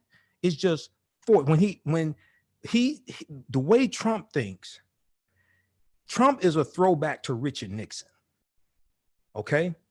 Let me just, I'm going to get into this article from NBCnews.com. This deals with history. Let me just give you some background history. This is what I explained to people in 2016. I warned people about. And I did a 2.5-hour lecture in early 2017 called African American Resistance in the Era of Donald Trump, Voter Suppression, Reparations, and How Elections Have Consequences. In 2016, Donald Trump ran on the platform of law and order. It wasn't just immigration, okay, and demonizing Mexicans and things like this, right? It wasn't just immigration and the fear of the browning of America, okay? He ran on the platform of law and order. Law and order is the platform that Richard Nixon ran on in 1968 when Richard Nixon became president. Nixon was the president after Lyndon Johnson. 1967, there were 159 violent uprisings in this country. As I said before, Detroit, Newark, New Jersey, things like this. All of them were not on the level of a Detroit, but you had this taking place. 1968, Dr. King's assassinated. April 4th, 1968. You have rebellions in 125 cities. Richard Nixon runs in 68 on the platform of law and order. Law and order means protect white people and lock up African Americans. Richard Nixon ran as a backlash to the civil rights movement, the Black Power movement, affirmative action, any perceived gains that African Americans got. He was a backlash to all of this. Then June 17th, 1971, Richard Nixon launches his war on drugs. The war on drugs didn't start with the 94 crime bill. That starts with Richard Nixon, who declared his war on drugs in front of the U.S. Congress June 17th, 1971, because he was asking for an increase in funding. This is what starts the increase in the prison population, because the U.S. prison population quadruples from 1970 to 1993. If you go to bjs.gov, Bureau of Justice Statistics, bjs.gov, and you look at the U.S. prison populations from 1970, 1993, you'll see what I'm talking about. This goes back to Richard Nixon. So Roger Ailes was an advisor to Richard Nixon. Roger Ailes was good friends of Donald Trump. Roger Ailes founded the Fox News Network. Roger Ailes founded the Fox News Network because he felt that if Richard Nixon had a news network, a television network that was on his side, then he would not have been impeached because of the Watergate hearing, because of the Watergate scandal. He felt that if Nixon had have had a news network that was on his side, Nixon would not have been impeached. That news network is Fox News, and Fox News saved Donald Trump from being removed from office. Roger Ailes was good friends with Donald John Trump. Donald Trump has another slimy friend. Now, Roger Ailes passed away. Good. Well, I shouldn't say good. Goodbye. Maybe I should say that. It's more politically correct. Say goodbye, Roger. Donald Trump has another slimy friend named what's the other? I forgot. Hold on. I forgot. It comes in. But this other one was indicted, found guilty. And he was friends with, he was a early advisor to Donald Trump, but he was friends with Richard Nixon. Okay. And he has a tattoo of Richard Nixon between his shoulder blades. How many cuts? It's like, what does Trump find these people? Okay. Roger Stone, that's his name, Roger Stone. Okay, Roger Stone. right? So Trump's campaign in 2016 was a throwback to Richard Nixon. Then also, there were people who were familiar with George Wallace. George Wallace was the governor of Alabama, 1963, and there's the famous footage of him saying, segregation today, segregation tomorrow, segregation forever, right? A lot of people who were alive back at that time, they hear Donald Trump, they say Donald Trump reminds them of Governor George Wallace. And Governor George Wallace ran for president also unsuccessfully. So this is why you have to understand history. If we understood Richard Nixon, we would have seen Donald Trump coming and we would have stopped him. This is what I was screaming in 2016. And people thought this was a game. Now we're dealing with the Hunger Games. If you don't think we're done with the Hunger Games, have you seen go talk to people who work at food banks and ask them, are we dealing with the Hunger Games? Where does the phrase when the looting starts, the shooting starts come from? NBCnews.com and then also Washington Post had a good article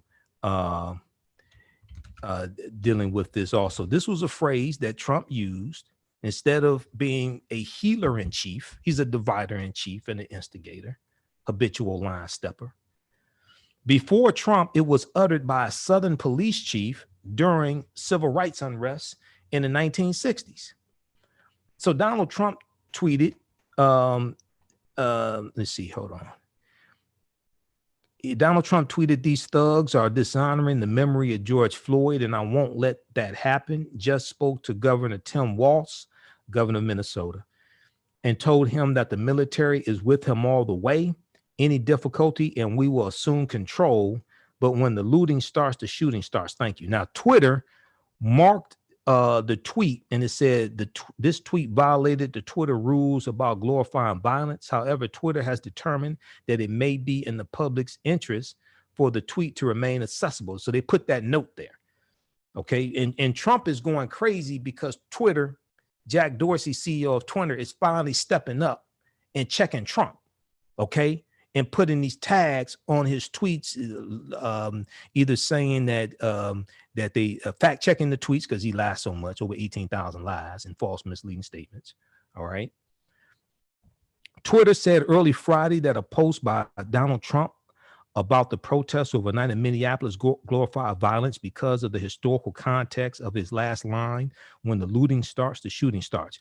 The phrase was used by both Miami's police chief Walter Headley in 1967 and by presidential candidate and segregationist George Wallace the following year. Now, with George Wallace, he used a line similar to that. NBC News needs to update this. Snopes.com has a good article dealing with this that goes deeper into it. Okay, George Wallace didn't use those exact words. I'm going to pull up this article from Snopes.com. Now, Miami's police chief Walter Headley used it when he addressed his department's, quote, crackdown on slum hoodlums, end quote, according to a United Press International article from the time, that time. Miami Police Chief Walter Headley, who was chief of police in Miami for 20 years, said that law enforcement was going after, quote, young hoodlums from 15 to 21 who have taken advantage of the civil rights campaign. We don't mind being accused of police brutality, end quote, he said. Now, when you go, JT, is the internet up? Can we play any clips? The article, let me know, JT. The article goes on to say, quote, there is only one way to handle looters and arsonists during a riot, and that is to shoot them on sight. I've let the word filter down. When the looting starts, the shooting starts, end quote. This is from Miami Police Chief Walter Headley in 1967. Okay. And this was reported in the New York Times in 1970. This is what he said. Okay. So anybody just tuning in, I'm not advocating violence. This is a direct historical quote. This is what I'm talking about. All right. This is who Donald Trump quoted on Friday. Now, Friday afternoon, Trump tried to defend his remarks, tweeting, quote, looting leads to shooting. And that's why a man was shot and killed in Minneapolis on Wednesday night. Okay. Or look at what just happened in Louisville with 7 people shot. I don't want this to happen.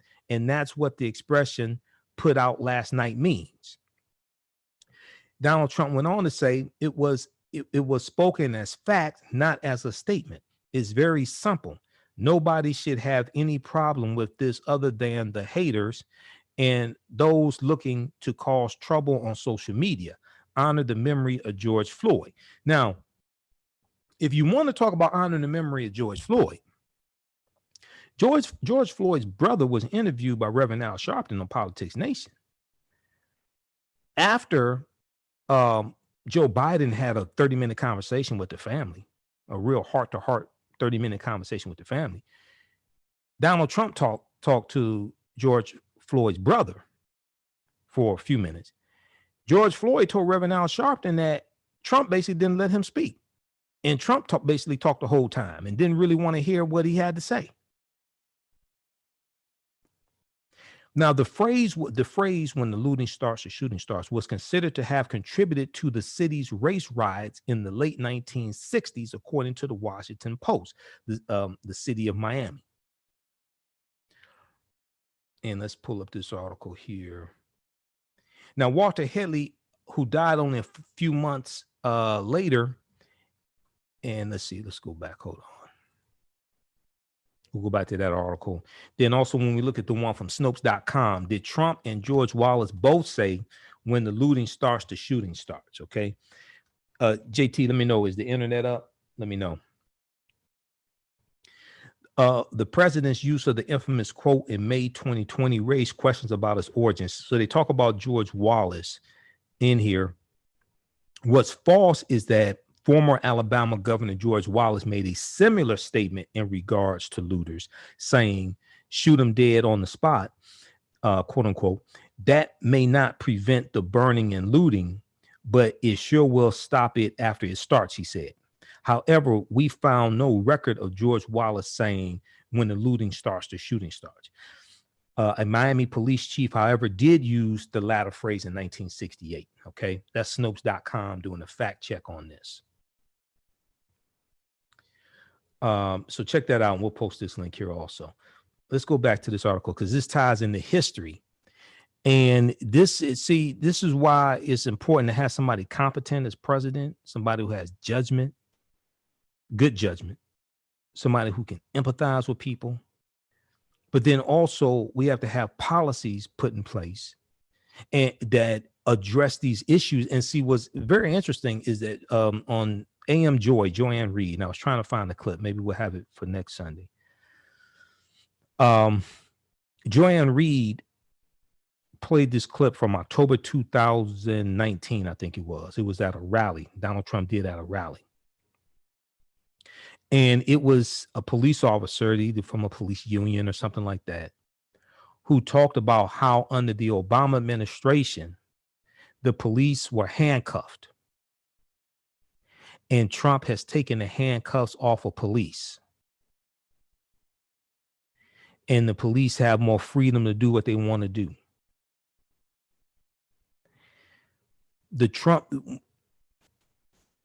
When Trump ran for president, Trump talked about how he said police need to have more power, not less power. He and Mike Pence were against holding police officers accountable. They were against having investigations into the patterns and practices of police departments. This is what the Obama administration was doing. Now, it is true, the majority of regulated police is at the state level because you have 50 individual state governments. And states have a lot of power because of the 10th Amendment to the U.S. Constitution. But there were things that the Obama administration were putting in place and using. The Trump administration has reversed these. For instance, because of the Black Lives Matter movement, there was a big issue around police having military grade equipment. Well, the Obama administration put in place a policy not to send military grade equipment to police. Trump reversed that. Under the Obama administration, you had 24, 25 investigations into the patterns and practices of police departments. Attorney General Eric Holder was interviewed on MSNBC in the past couple of days talking about this. Attorney General Loretta Lynch was interviewed as well. That entered 14 or 15 police departments into consent decrees that are enforced by a federal judge. And this is studying the patterns and practices in police departments. This Minnesota Police Department, they need a investigation into patterns and practices. But starting with Jeff Sessions, Attorney General Jeff Sessions, Trump's first Attorney General, he said they were going to back off police, basically take a hands-off approach to police, and they stopped these investigations to hold police departments accountable. This is an example of how elections have consequences. And then you see the Civil Rights Department at the Department of Justice that's been gutted. All this deals with policies. All this deals with politics and understanding whose policies are most beneficial to African Americans, whose policies who will cause the least amount of harm, who can create an environment for us to push our agenda the farthest and get the most accomplished and get the most policies put in place, the most laws put in place, the most enforced, etc. In understanding federal government and how federal government impacts policing, how federal government impacts state government, city, etc. Politics is the legal distribution of scarce wealth, power, and resources, and the writing of laws, statutes, ordinances, amendments, and treaties, their adoption, interpretation, and enforcement. All that's been reversed under Trump. So when I hear people say, well, we're not going to vote, we're just going to do economic empowerment and invest in the stock market. I mean, that's good. That's needed. But what the hell does that have to do with laws and policies and policing? I mean, this sounds good in documentaries and stuff like that. And I'm in 7 documentaries. I know the game. But there's been a culture shift from the Trump administration from the Obama administration to the culture administration when it comes to policing. On Saturday, Attorney General William Barr did this weird press conference where he talked about protesters attending these protests who have another agenda, and he calls out Antifa. But he doesn't call out white supremacist organizations. And you have officials in these cities saying they're white supremacist organizations who are at these protests instigating. They're on social media talking. Joanne Reed talked about this on MSNBC. They're on social media talking about going to these protests and getting their loot on and causing destruction, things like this. Trump and Attorney General William Barr are now calling out the white supremacist organizations that are involved in this. They're only calling out one organization. So you have to understand what's behind all this. Why aren't you calling out the white supremacist organizations? Is it because they voted for you? Is that why? All right, let's continue. We're gonna have a few minutes left here. No, that wasn't the police immunity bill, Eddie. If you're referring to Blue Lives Matter, that was under Trump. Please use Google. It helps to do research, especially before you post on this page. Let's see here. And then when you go back and study all this, you have police unions blaming Black Lives Matter and the Obama administration, and specifically President Obama, for the war on police. Go back and read those articles because I read them. Okay. And then Trump ran on the platform of law and order and taking a hands-off approach to police. You go back to June 2017. Donald Trump was speaking to police, and he told them, when you put a suspect in the car after you handcuff them, and you know how you say, watch your head. It's all right. You don't have to watch your head. You don't have to put your hand up there to protect the head. It's okay.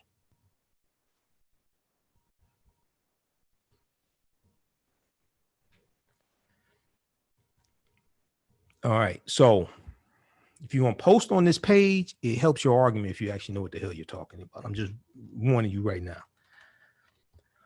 All right, let's continue here.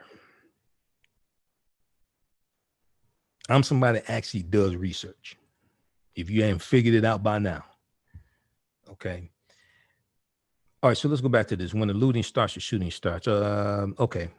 So Walter Headley, who died only a few months later in 1968 and had been denounced by civil rights leader, was described in an Associated Press obituary as the, quote, architect of a crime crackdown that sent police dogs and shotgun-toting patrolmen into Miami's slums in force, end quote. This was Walter Headley. This is who Donald Trump quoted. Now, George Wallace, who was a Southern segregationist Democrat who fought to preserve segregation during his political career, also used the phrase when he ran a third-party presidential campaign in 1968. According to the Pittsburgh Post-Gazette, he said that the same thing.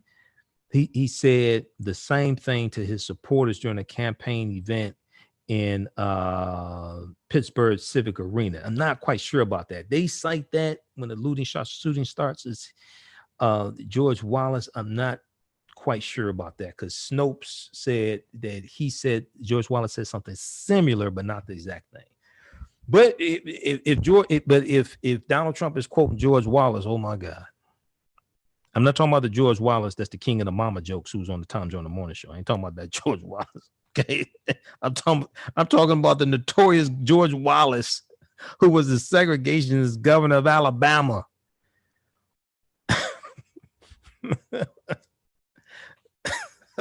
Because I know somebody here, George Wallace, and they think of, the comedian, African-American comedian George Wallace. No, that's not who I'm talking about. Okay.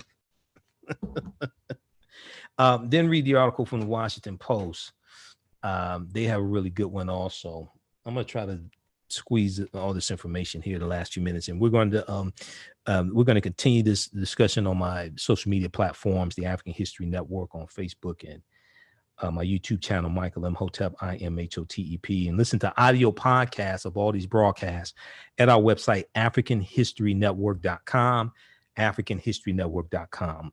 So if you miss our show, we have audio podcasts. We're on 8 different podcast platforms where we get your podcast from. We're on Stitcher, iTunes, Castbox, FM Player, TuneIn, and some others.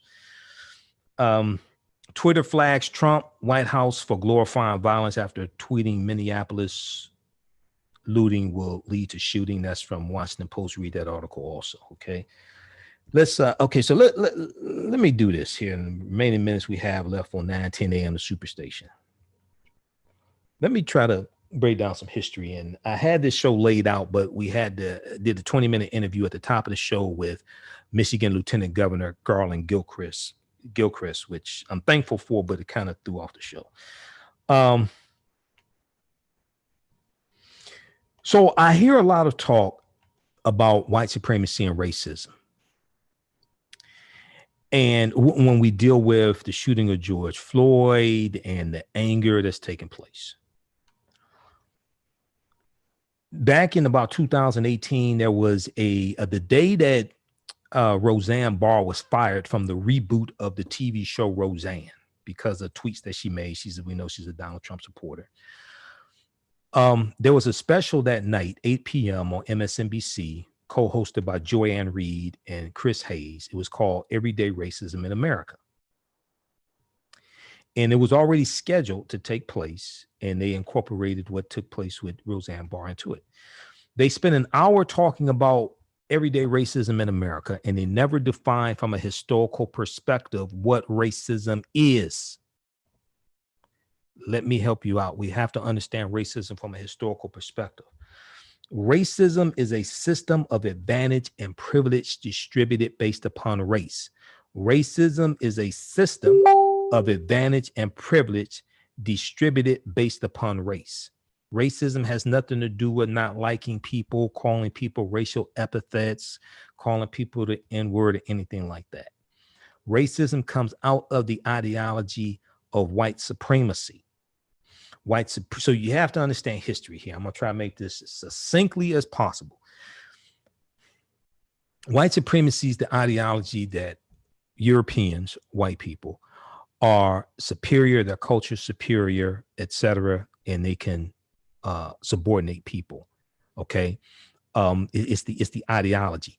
This evolves as Europeans are coming out of the Dark Ages.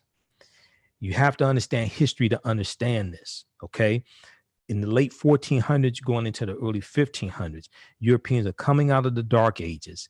They had lost 1/4 to 1/3 of their population to the Black Death, the bubonic plague. They lost 25 million to 75 million people. They had been fighting against the African Moors for hundreds of years. The Moors go into Europe, into the Iberian Peninsula, today known as Spain and Portugal, in 711 AD. These Africans go all throughout Europe. They go into Spain, Portugal, Italy, France, Austria, Germany. They go all across Europe. They intermix into the European population. Now they save Europe, bring Europe out of the Dark Ages, take the teachings from ancient Africa, especially ancient Kemet and the Nile Valley region of Africa, into Europe. They bring Europe out of the Dark Ages. They intermix with the European population and change the complexion of Europeans to varying degrees. This is why historically the Spanish and Portuguese were darker than the Austrians, the Germans, and the English, because Spain and Portugal is closer to Morocco, where the Moors were going into Europe. And also when we look at Sicilians were darker. Okay. As Europeans start to circumnavigate the globe, going into the late 1400s, then going into the 1500s, they see that the majority of the world is non-white. And as they intermix with those people, they see that those offspring, those children, are not white anymore.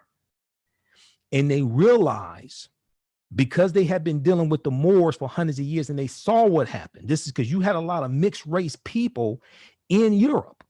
This is how you get Queen Charlotte Sophia, who was the wife of King George III. King George III was the king who the 13 colonies are rebelling against with the American Revolution. Okay. How much time we have left, JT? We're actually out of time. All right. So we'll continue. We'll continue this on our social media platforms. And thanks for tuning in to the African History Network show right here on 910 AM Superstation, the Future Radio. It's not over till we win Wakanda forever. Stay tuned for Pastor Mo. We'll talk to you next week. Okay. Stay tuned on social media. Okay. All right. Okay, so we do 2 hours on 910 AM Superstation, Sundays, 9 p.m. to 11 p.m. Eastern Standard Time. I do radio here in Detroit. I'm a radio personality, radio talk show host. I've been doing radio here in Detroit 4 years on 910 AM Superstation every Sunday, 9 p.m. to 11 p.m. All right, so let's continue here. So, and it's important to read. It's important to read the ISIS papers by Dr. Francis Cress Welsing. And it's important to read Golden Age of the Moor, edited by Dr. Ivan Van Sertima. Okay. Because this book right here is like the preeminent book dealing with the history of the Moors in Europe during medieval time. So, and I'm giving you the Cliff Notes version here for the sake of time. Okay. Then also another book to read is this one here by Runoko Rashidi, Black Star, the African Presence in Early Europe. Because if we understand the history of the Moors in Europe and what happened, then all this stuff will fall into place. This is Europeans trying to preserve genetic white survival. That's what this is about. That's what racism is about. Okay. So when we deal with white supremacy, Dr. Francis Cress Welsing said that white supremacy and racism, she looked at them as the same thing. As a historian understanding this, and she understood it, but as a historian, I look at them as being two different things, but white supremacy is the ideology. And this comes out of Europeans coming out of the Dark Ages, but racism is the power structure that's put in place to uphold and enforce white supremacy. Racism is a system of advantage and privilege distributed based upon race. Racism occurs when one race of people control the majority of the wealth, power, resources, privileges, benefits, land, access to education, access to opportunity, healthcare, jobs, media, etc. And they use that to marginalize, subordinate, and do harm to another race of people. That's the power structure that's put in place. White supremacy is the ideology. The power structure of racism upholds and enforces the ideology of white supremacy. They work together, but they're not the same thing. They work together, but from my analysis of this, they are not the same thing. So we see that Queen Charlotte Sophia was of African descent, African Moorish ancestry on her mother's side. I've talked about this before. And when you look throughout Europe, you're going to see, because of the Moors intermixing with these Europeans, you're going to see a lot of what we would call mixed race people. So as Europeans are setting up these various colonies and they're going into other people's lands, conquering their lands, we deal with Columbus, we deal with others, right? They're putting together this system of racism, trying to preserve genetic white survival, because they understand what happens. They understand that they can become genetically wiped off the face of the earth if they keep intermixing with these people.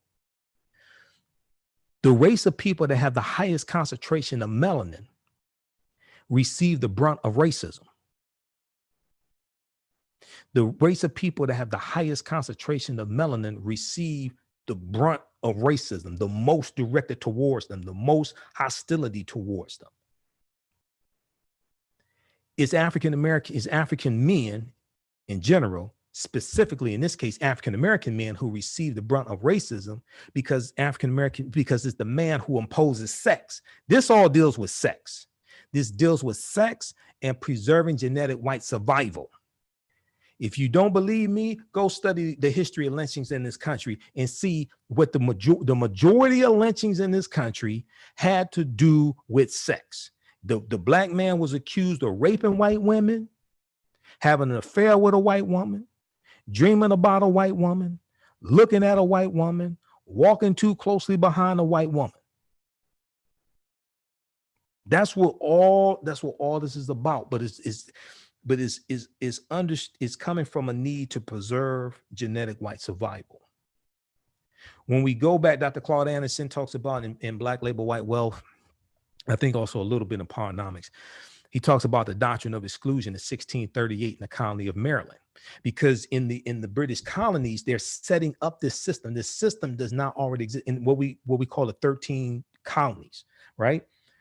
We operate, I've dealt with this before, especially when the 1619 project came out and some other presentations.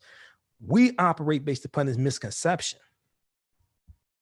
that the Africans on the White Line slave ship, pirate ship, slave ship, August 20th, 1619 in Virginia, when they're exchanged for food and supplies and water, we operate based upon this misconception that they just walk out into a already constructed system, fully operating system of racism and slavery in this country. And that's not the case. It's forming. Codified slave laws didn't even exist in the British colonies in 1619. If you read Before the Mayflower by Lerone Bennett Jr., you've heard me talk about this before, read chapter 2. He lays this out in chapter 2. Codified slave laws didn't even exist in any of the 13 colonies in 1619.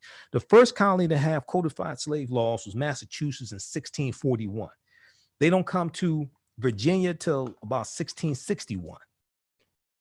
So that first group of Africans, they're put into a form of indentured servitude for about 3 to 5 years, and then basically largely released after that. The whole way this history evolves is different than the way we think it evolves. But most African Americans don't understand history, and most white people don't understand history. This is why This study from the Southern Poverty Law Center is so important. I know I'm going fast. I'm trying to cram all this into a very short period of time, just to give you a historical foundation. Okay. Teaching Hard History, American Slavery. Teaching Hard History, American Slavery. This is about a 52 or 56 page study from the Southern Poverty Law Center. And you can download this. Go to splcenter.org, splcenter.org. This documents how the history of slavery is largely mistaught in our schools, misunderstood, etc., and the ramifications of this. Okay. This ties into when people graduate from high school, graduate from college, don't understand the history of this country, don't understand the history of slavery, don't understand the history of African Americans. And then they become president, they become senators, they become police officers, judges, etc. But in this study, they did a survey of 1,000 high school seniors to test them on what they knew about slavery. Only 8% of high school seniors surveyed could identify slavery as the central reason why the Civil War was fought. Only 8%, not 80, only 8% of high school seniors, 12th graders, many of them will be freshmen the following year, only 8% of high school seniors surveyed could identify slavery as the central cause of the Civil War. So if you really don't understand why the Civil War was fought, right? You really don't understand all this history. And then the fight over Confederate monuments and all this stuff. 2/3 or 68% did not know that it took a constitutional amendment to formally end slavery. It wasn't the Emancipation Proclamation, January 1st, 1863. No, it was the 13th Amendment, ratified December 6, 1865, adopted December 18th, 1865. They had to amend the U.S. Constitution because the U.S. Constitution sanctioned slavery. Even though Article 1, Section 9, Clause 1 of the U.S. Constitution laid the foundation for the international transatlantic slave trade to be abolished through an act of Congress, March 2nd, 1807, and that went into effect January 1st, 1808. That is true. But then Article 4, Section 2 of the U.S. Constitution laid the foundation for the Fugitive Slave Law of 1793 and the Fugitive Slave Law of 1850. The Fugitive Slave Law 1850 we see talked about in the film Harriet. So if they're in 12th grade, don't understand this history, then see, the education system in this country has to change. The history of African Americans has to be taught in every school across the country. The real history of slavery has to be taught in every school across this country.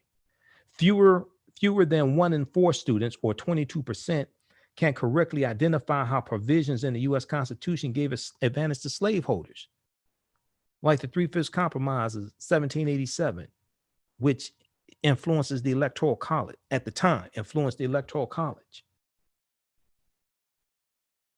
Teachers are serious about teaching slavery, but there's a lack of deep coverage of the subject in the classroom. Although teachers overwhelmingly, or 90%, claim they feel comfortable discussing slavery in their classrooms, their responses to open-ended questions reveal profound unease around the topic.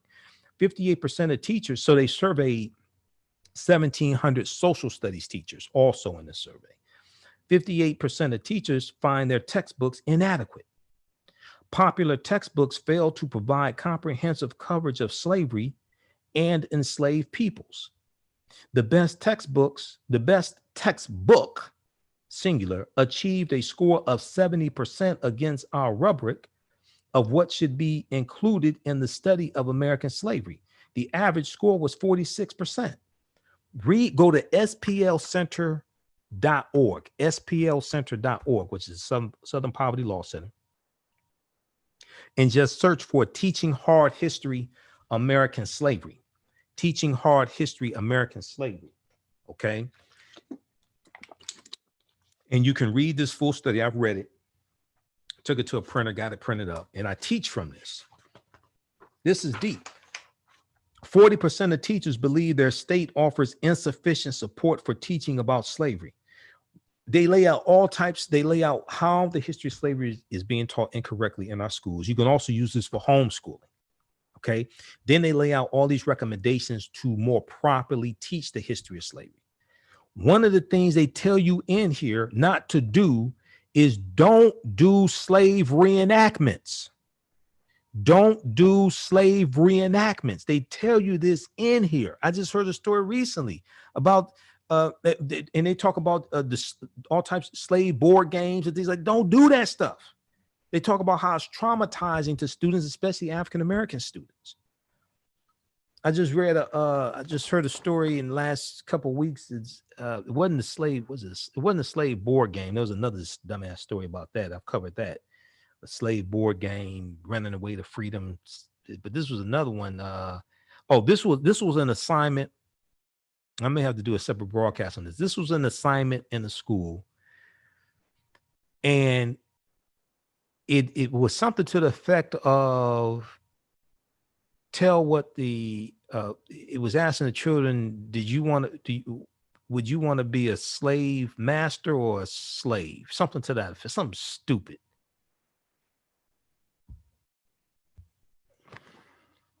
But read this, Teaching Hard History, American Slavery. Okay. All right, where are we here?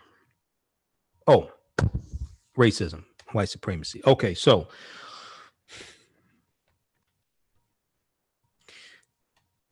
this ties into preserving genetic white survival, and this ties into sex. This is why we saw lynchings used so much as a tool of terrorism, specifically against African-American men. When we study Ida B. Wells got involved in the anti-lynching movement because of the Moss store murders in 1892 in Memphis, Tennessee. And her friends, Tom Moss and two of his friends, they were killed when their store, and let me see if I've got, where's my information on Ida B. Wells? I've got that information because I deal with this in my lecture on Great African Women in History, the Mothers of Civilization.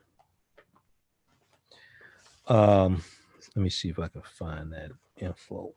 Okay, I think that's in I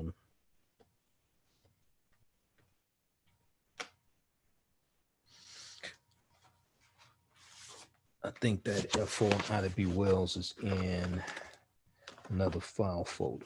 All right, but anyway, so what happens is Tom Moss was a grocery store owner, and he was a postman in Memphis, Tennessee. And he had a successful grocery store, and there was a white grocery store owner, I think across the street, who was jealous of him because Tom Moss was taking away this white grocery store's customers, like the African-American customers. So one night he sends, the white grocery store owner sends some of his friends who are off-duty sheriff deputies, and he sends them to trash Tom Moss's store. Okay. Well, Tom Moss is there with his friends, and they're armed, so they shoot these off-duty sheriff deputies. They don't know they're sheriff deputies, but they shoot them, and they're going to be arrested. Blackden.com has a good article dealing with this. Moss Store Murders, MOSS, Moss Store Murders, the tragedy that inspired Ida B. Wells' anti-lynching crusade. In March of 1892, Ida B. Wells, a journalist and former Memphis school teacher, started a crusade against lynching after three friends of hers were brutally murdered by a Memphis mob. Tom Moss, MOSS, and two of his friends, Calvin McDowell and Henry Stewart, were arrested for defending themselves against an attack on Moss store. Tom Moss was a highly respected figure in the African-American community, a postman, as well as the owner of the grocery store. It's called the People's Grocery Store.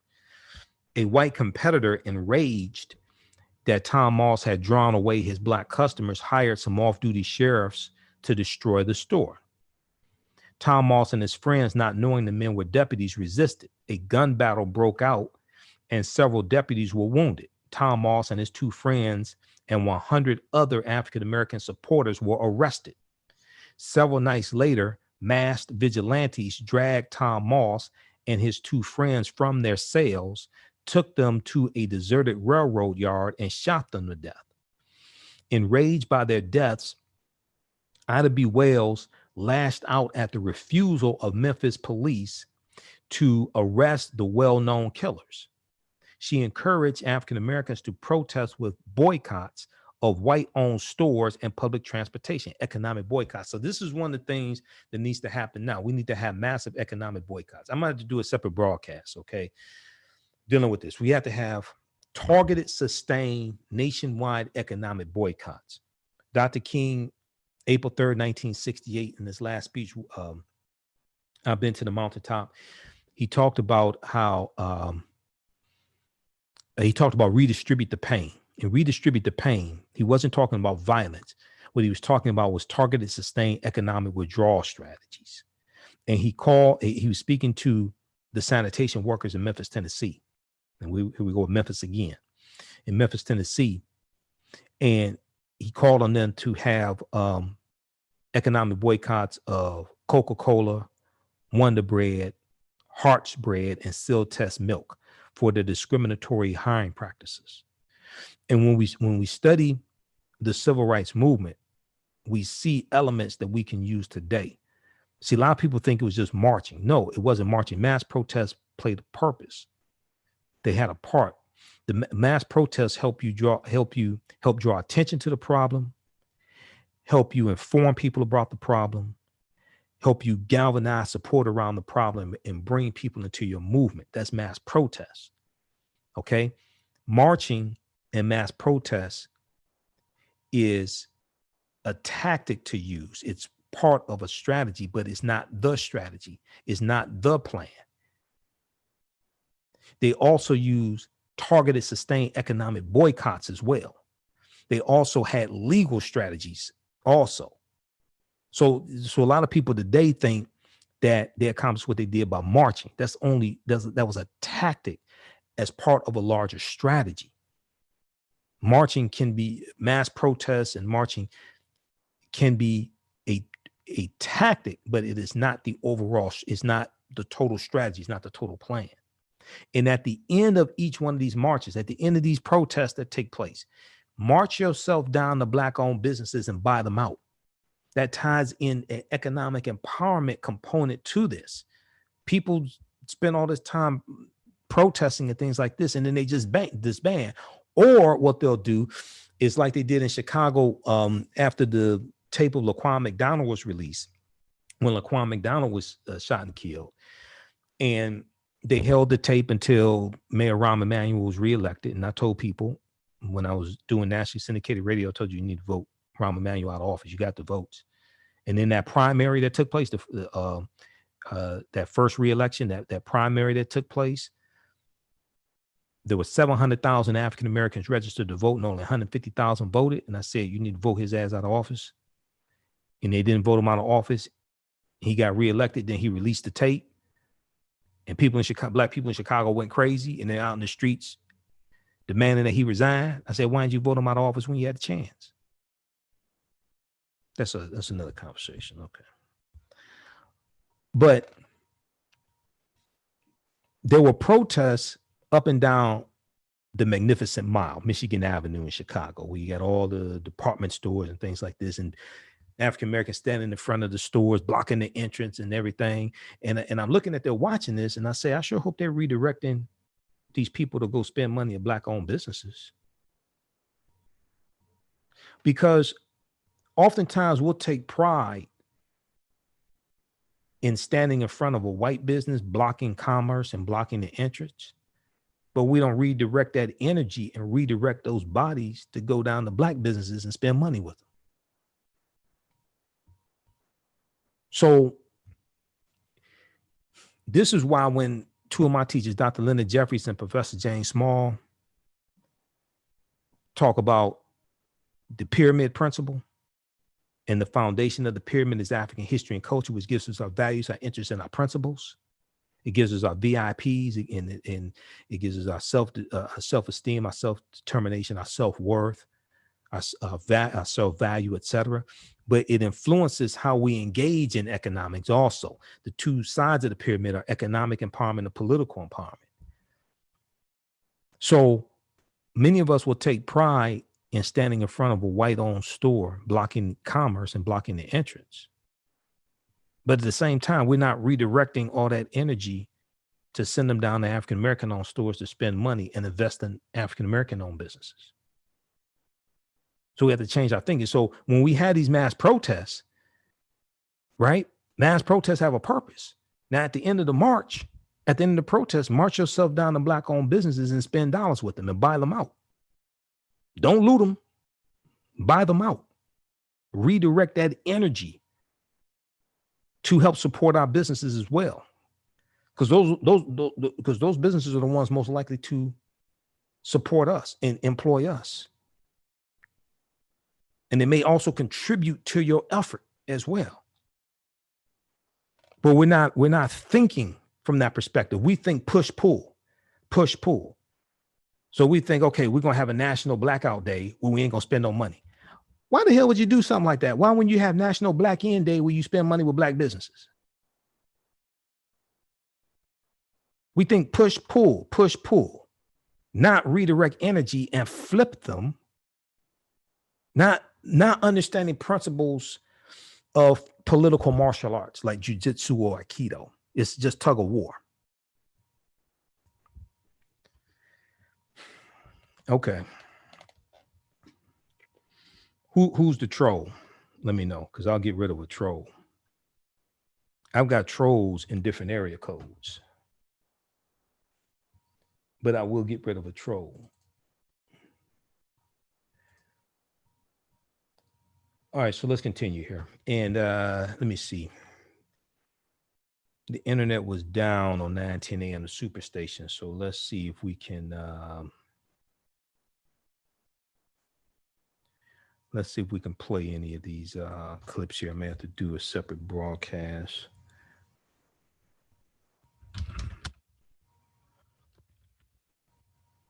I had some clips that I wanted you to hear. So we'll try to get this one up here, Dr. King. All right. So the mosque store murders, right? Also, if you like this type of information, you can donate to the African History Network, $, the AHN show through Cash App, $, the AHN show through Cash App. Also through PayPal, paypal.me, paypal.me/the AHN show. And let's do PayPal, okay? Or at our website, AfricanHistoryNetwork.com, AfricanHistoryNetwork.com, okay? And that helps us to keep doing the research, finance our Sunday night show, everything, all right? And we have orders shipping out this week also. My lectures are at our website, AfricanHistoryNetwork.com. Okay, let's continue here. So Tom Moss and his friends, not knowing the men were deputies, resisted. A gun battle broke out and several deputies were wounded. Tom Moss and his two friends and 100 other African-American supporters were arrested. Several nights later, mass vigilantes dragged Tom Moss and his two friends from their cells, took them to a deserted railroad and shot them to death. All right. Now, as I stated at the beginning of the show, and I was in downtown Detroit and saw the protests, and I'm talking, to white people. Now, they probably meant well. I'm not trying to cast aspersions on them. But as I said before, see, I wasn't going to the protests. I don't know who's organizing it. And I'm a historian, and I haven't heard of too many stories where white people with masks and the story turned out well for Black people. I'm just saying, I know they're well-meaning white people that were there. Don't misunderstand me. I'm just saying, hey, hold on, man. I ain't going to this. I don't know who's organizing this protest. I ain't gonna be up in there. Not the kid. We ain't doing that.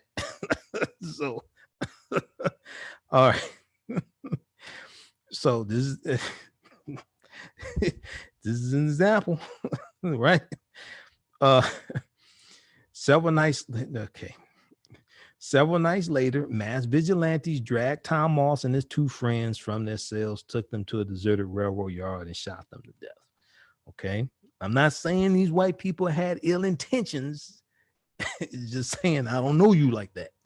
All right. So enraged by their deaths, Ida B. Wells lashed out at the refusal of Memphis police to arrest the well-known killers. She encouraged African Americans to protest with boycotts of white-owned stores and public transportation.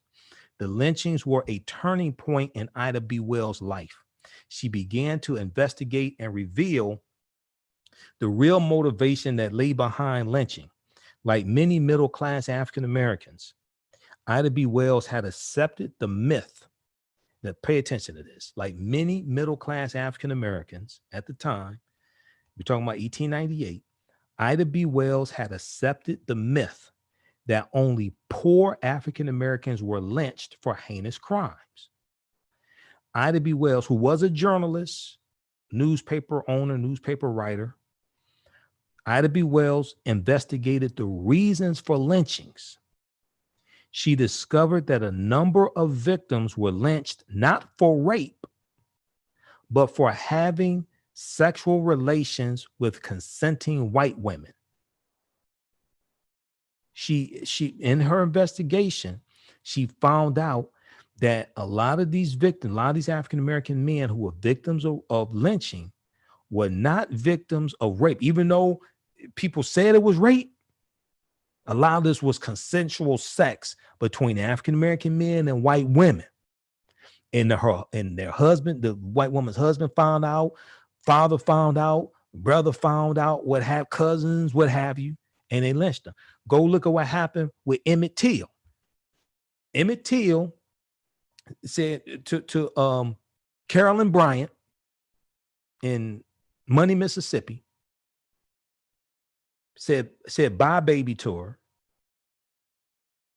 She goes and lies to her husband about everything that happened. Roy Bryant and her brother-in-law, J.W. Millam, go to Emmett Till's, I think it was his grandfather's house, kidnap him, torture him, and kill him. Okay. That was August of 1955. When you see Ida B. Wells did this research, and she found out this was about sex. What about rape? This is about sex. So Ida B. Wells investigated the reasons for lynching. She discovered that a number of victims were lynched not for rape, but for having sexual relations with consenting white women. Quote, nobody in this section of the community believes that old threadbare lie that Negro men rape white women. If Southern men are not careful, a conclusion might be reached which will be very damaging to the moral reputation of their women, end quote. This is what she wrote, okay, in a newspaper, in like the editorials that she wrote. But the suggestion that white women would willingly have sexual relations with African-American men enraged white people in Memphis, Tennessee. Since Ida B. Wells did not sign her name to her editorials, the white press assumed that a man had written the article. The Memphis Scimitar, SCIMITAR, advocated a violent response. This is the white newspaper there. They wrote, quote, it will be the duty of those whom he has attacked time to stake brand his forehead with a hot iron and perform a heinous act on him. This is what they wrote in the newspaper. A mob destroyed Ida B. Wells' newspaper while Ida B. Wells was out of town, and she was forced to remain in the North. Ida B. Wells launched a national crusade against the lynching that would capture the attention of the nation and Europe. Okay, read this article from blackden.com. PBS.org has another one because I deal with Ida B. Wells in my lecture series, dealing with great African women in history, the mothers of civilization. Read this article from blackden.com. Moss, M-O-S-S, Moss Store Murders, the tragedy that inspired Ida B. Wells' anti-lynching crusade. Okay, let me post this link here. And I want to go to this clip here, Dr. King. And what I'm going to do throughout the week, we're going to do some other broadcasting with this. You know, I had Lieutenant Governor Garland Gilchrist of Michigan on at the beginning of my show. So that threw things off. I've got a lot of information and I want to get through this information, but it ain't going to be all today. I'm telling you now. All right. It's been a very busy, and I haven't spoken on this at all. I've posted about it, but the killing of George Floyd, I haven't spoken on it because I was too angry, I was too pissed off to talk, and I didn't want to come off sounding crazy. Let me just leave it at that. So sometimes I just know just to be quiet until I calm down. But I think what's going to happen, I think you're going to see that it's something like, first of all, the young sister who did the recording, she's 17 years old. She's traumatized. We thank her for what she did. The people who were there, who were witnesses, we thank them as well. But I think you're going to see if something like that happens again. I think you're going to have African Americans who in various ways are going to intervene in various ways to break that up. And I don't necessarily mean violently, you know, however they however they see fit is their call. I'm not calling for violence, but I think you're going to have people who will intervene. I was listening to Reverend Al Sharpton's radio show because he's on 9:10 a.m. the Superstation, WFDF, Monday through Friday, 9 p.m. to 11. Sorry, Monday through Friday, 1 p.m. to 4 p.m. It's nationally syndicated radio show, Keeping It Real. And he was asked a question if he was there, what he would do. He said he would go up to the police officers and tell them you can't do that. And if you're going to arrest somebody, you know, arrest me. But he said he would tell them to arrest him before he would just stand by and be compliant with that. Okay. And I think you would have people that would come and intervene, you know, in various ways with that as well to break that up. Okay. So let's see here. Can we get this clip to play? All right. I'm going to try to cue this clip up. This is Dr. King in 1966, talking about rebellions, talking about riots. All right. So we'll try to get this clip queued up. So just give me a minute here. All right, so we talked about white supremacy and racism being a system of advantage and privilege distributed based upon race, coming out of the ideology of white supremacy, then understanding how all this deals with, all this bottom line deals with sex. Is the race that has the highest concentration of melanin, they get the brunt of racism. They have the greatest potential of genetically wiping out white people off the face of the earth. I'm not talking about violence. I'm talking about biology. And because it's the man who usually imposes sex, the man who has the highest concentration of melanin gets the brunt of racism. This also ties into a history of slavery as well, but we see this during slavery also. But all this, see, the transatlantic slave trade, if you understand history chronologically, the transatlantic slave trade is really white people getting revenge on Africans for what happened with the Moors in Europe. It's a continuum. It's not just, we look at it as, okay, this starts in 1441 with the Portuguese going into Mauritania, picking up Africans. That may be the start of a new phase, but it's a continuum of the conflict that was already taking place. Most people don't understand that background history. Okay. You got to understand that 800-year occupation of Europe by the Africans known as the Moors to understand the transatlantic slave trade and what was going on there. Because when you go look at the Spanish, and the Spanish are setting up colonies, and you look at things like King Charles V and the Asiento de Negros in 1518.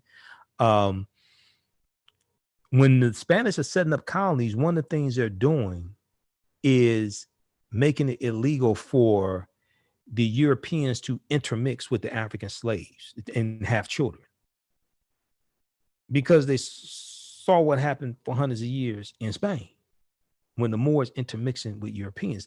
You're going to see these various colonies, these various European colonies set up these different laws. Now you're going to have white men that violate them a lot, but they were largely set up to keep black men, African men, from having sex with white women. Why? Because that's what was happening in Europe for hundreds of years.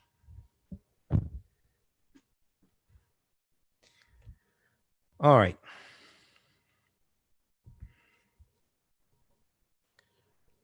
How's everybody doing? Let me try to get this clip queued up here. Let's see what we're dealing with.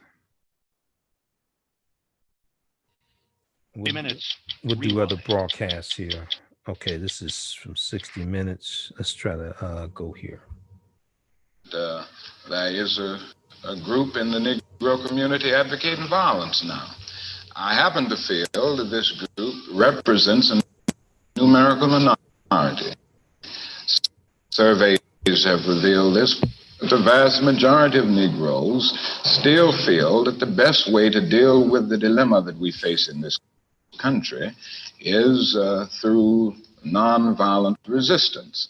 And I don't think this vocal group will be able to make a real dent in the Negro community in terms of swaying 22 million Negroes to this particular point of view. And I contend that the cry of black power is at bottom a reaction to the reluctance of white power to make the kind of changes necessary to make justice a reality for the Negro. I think we've got to see that a riot is the language of the unheard. And what is it that America has failed to hear? It has failed to hear that the economic plight of the Negro poor has worsened over the last few years. How many summers like this one do you imagine that we can expect? Well, I would say this: we don't have long. The mood of the Negro community now is one of urgency, one of saying that we aren't going to wait, that we've got to have our freedom. We've waited too long. So that I would say that every summer we are going to have this kind of vigorous protest. My hope is that it will be nonviolent. I would hope that we can avoid riots, because riots are self-defeating and socially destructive. I would hope that we can avoid riots, but that we will be as militant and as determined next summer and through the winter as we have been this summer. And I think the answer about how long it will take will depend on the federal government, on the city halls of our various cities, and on white America to a large extent. This is where we are at this point, and I think white America will determine how long it will be and which way we go in the future. Even Senator Jacob Javits asked the question recently. He said that he was a slum resident, but he and some of his fellow Jews were able to make it out of the ghetto on the Lower East Side. The same thing is true with lots of Irish, Italians. And he asked the question why the Negro finds it so difficult to make his way up out of the ghetto. Well, number one, no other racial group has been a slave on American soil. It's nice to say other people were down and they got up. They were not slaves on American soil. The other thing is that the Negro has had high visibility. And because of the prejudices existing in this country, his color has been against him. It's been against him, and they've used this to keep him from moving up. In the final analysis, when you say to a man that you are in this position because of your race or because of your color, you say to that man that he can never get out of it. Other racial groups have been able maybe to change the accent or change the names, but the Negro can't. All right, that was our brother, Dr. Martin Luther King Jr., breaking it down. That was from September 27th, 1966. Dr. King was interviewed on 60 Minutes by Mike Wallace. I'm going to post a link here to that interview, and it has the transcript of that. We need to study that because a riot is the language of the unheard. He's correct there. But also, this was 66, 67, July 28th, 1967, the Kerner Commission is convened that I talked about earlier in the show. If we go study the results of the Kerner Commission, those are things that we can get pushed through Congress once Trump gets out of office. If you look at, and we're going to get to this next week, you know, each week I'm dealing with one plank of Joe Biden's policies for the African-American community. Okay. Last week we dealt with, where is it here? Last week we dealt with, let's see, week one, we dealt with economics. Last week we dealt with education. And part three is in 6 parts. Part 3 deals with health disparities, make far-reaching investments in ending health disparities. Okay. I'm going to go through this briefly. Go read this. All this in his agenda ties directly into what's going on right now. Go to joebiden.com, read this. This is not an endorsement, but all of this deals with policies, laws, politics, and directly deals with every aspect of our lives. Politics is the legal distribution of scarce wealth, power, and resources, and the writing of laws, statutes, ordinances, amendments, and treaties, their adoption, interpretation, and enforcement. This is what politics is. Yeah, Dr. King was talking about the Black Power movement because the term Black Power was first used basically, I think it was June 1966. That was during the March Against Fear in Mississippi. And it was Kwame Ture, Stokely Carmichael. Okay. That was either June or July 1960. I think it was June 1966. This interview was from September 27th, 1966. So he's talking about the Black Power movement. And in Dr. King's last book, Where Do We Go From Here, Chaos or Community? Chapter 2 is called Black Power, and he deals with the Black Power movement. And Dr. King was friends. It was the two that came up with the term Black Power, Kwame Ture and Mukasa Dada. Okay, Willie Ricks, Mukasa Dada.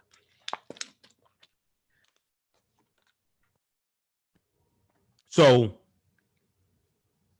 Dr. King uses the term Black Power, but then he backs away from the term because he says power has no color. But the overall ideology of the Black Power movement in general, he supported. So read, and I'm looking for my copy. Yeah, read Where Do We Go From Here, Chaos or Community? By Dr. King.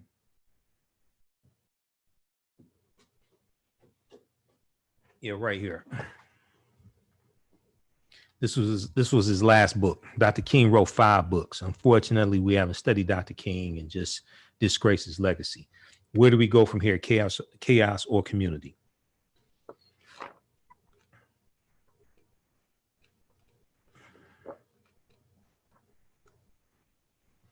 And chapter 2 is called Black Power.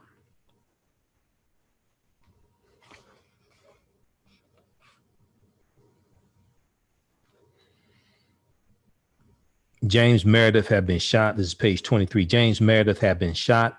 It was about 3 o'clock in the afternoon on Monday in June 1966, and I was presiding over the regular staff meeting of the Southern Christian Leadership Conference in our Atlanta headquarters when we heard that James Meredith had been shot in the back only a day after he had begun his freedom march through Mississippi.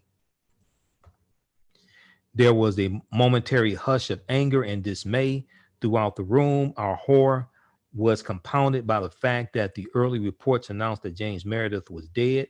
Soon the silence was broken, and from every corner of the room came expression of outrage. The business of the meeting was forgotten in the shock of the latest evidence that a Negro's life is still worthless in many parts of his own country.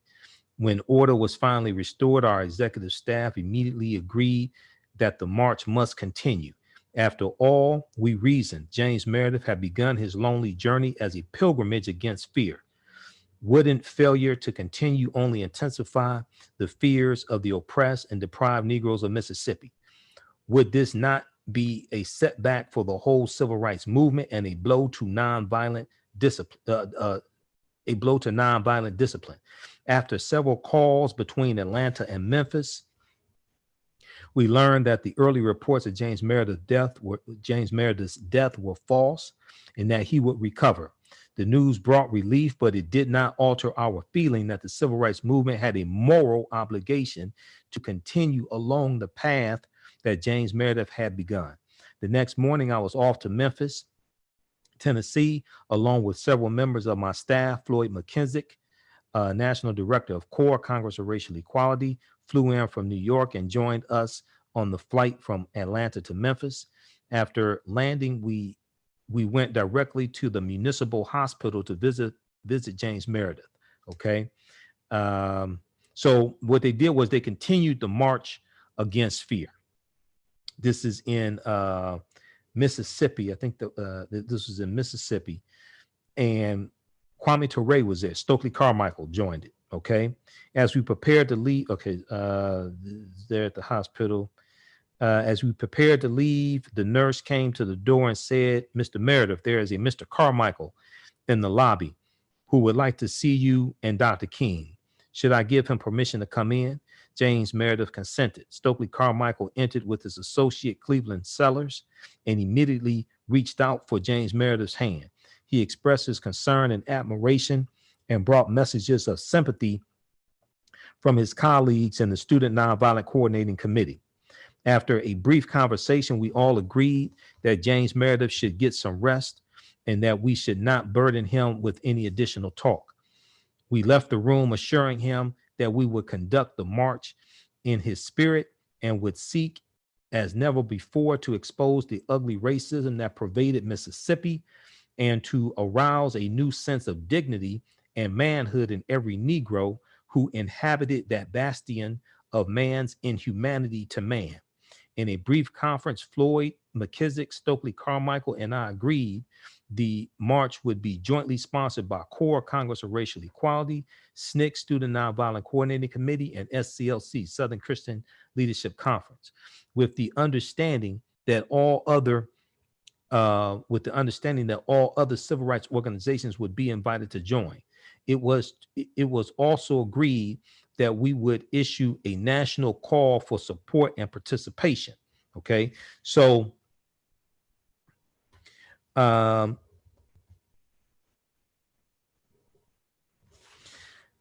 this is talking about the March Against Fear. So what's going to happen is during the march, they get arrested.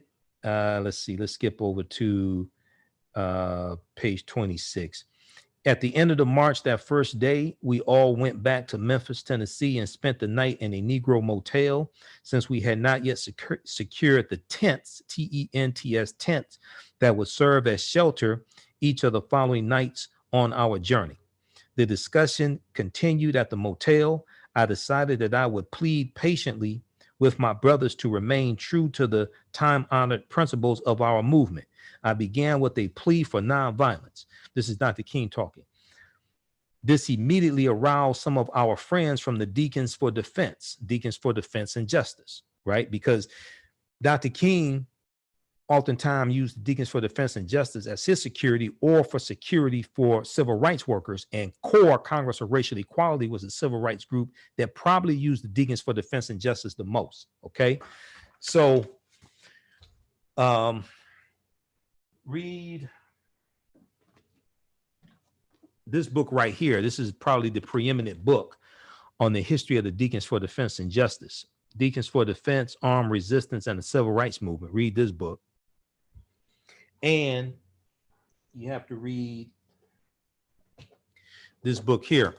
This is by, okay, so this one on Deacons for Defense and Justice, this is by Lance Hill. This book right here, Professor Charles E. Cobb Jr., This Nonviolent Stuff That Gets You Killed, How Guns Made the Civil Rights Movement Possible. This book right here tells the real history of the civil rights movement and how it was not a nonviolent movement. I'm not talking about vigilantism. I'm talking about African Americans defending themselves using guns to protect themselves. Dr. King owned guns until Bayard Rustin convinced him to get rid of his guns. Dr. King tried to get a concealed pistol license in January 1956 in Montgomery, Alabama. Okay, he was denied a concealed pistol license. So we really don't, a lot of people really, I hear people talk about the civil rights movement and all this, a lot of people really don't understand the history of the civil rights movement. It was ostensibly nonviolent, but it was African Americans, it was Negroes. If it had not been for Negroes with guns, there would not have been a civil rights movement. Professor James Small told me personally, the civil rights movement was not a nonviolent movement. And that's what this book right here documents. Okay. Rosa Parks and her husband had guns. Fannie Lou Hamer had guns. Medgar Evers, Dr. King. These people weren't stupid. Come on.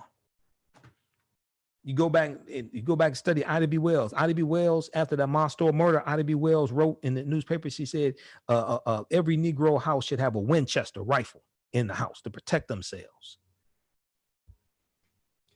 All right, let's continue here. Okay, so I began with a plea for nonviolence. This immediately aroused some of our friends from the Deacons for Defense and Justice, who contended that self-defense was essential and that therefore nonviolence should not be a prerequisite for participation in the march. They were joined in this view by some of the activists from CORE, Congress of Racial Equality, and SNCC, Student Nonviolent Coordinating Committee. I tried to make it clear that besides opposing violence on principle, I could imagine nothing more impractical and disastrous than for any of us, through misguided judgment, to precipitate a violent confrontation in Mississippi.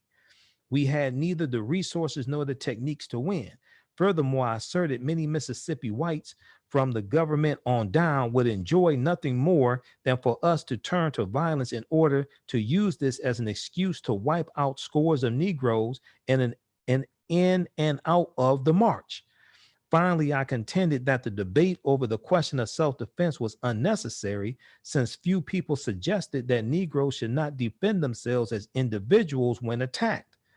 The question was not whether one should use his gun when his home was attacked, but whether it was tactically wise to use a gun while participating in an organized demonstration. If they lowered the banner of nonviolence, I said Mississippi injustice would not be exposed and the moral issues would be obscured. Next, the question of the participation of whites was raised, white people in the March Against Fear, June of 1966 in Mississippi. Stokely Carmichael contended that the inclusion of whites in the march should be de-emphasized and that the dominant appeal should be made for Black participation.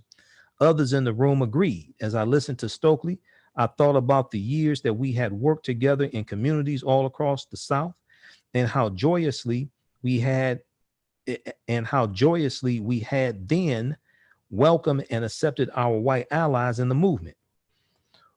What accounted for this reversal in Stokely's philosophy?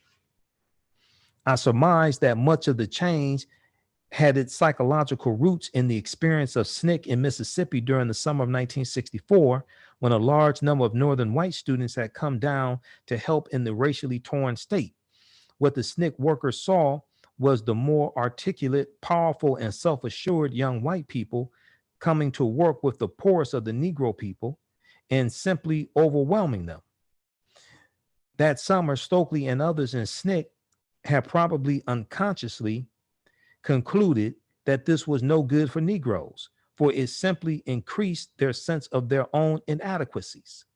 Of course, the answer to this dilemma was not to give up, not to conclude that blacks must work with blacks in order for Negroes to gain a sense of their own meaning.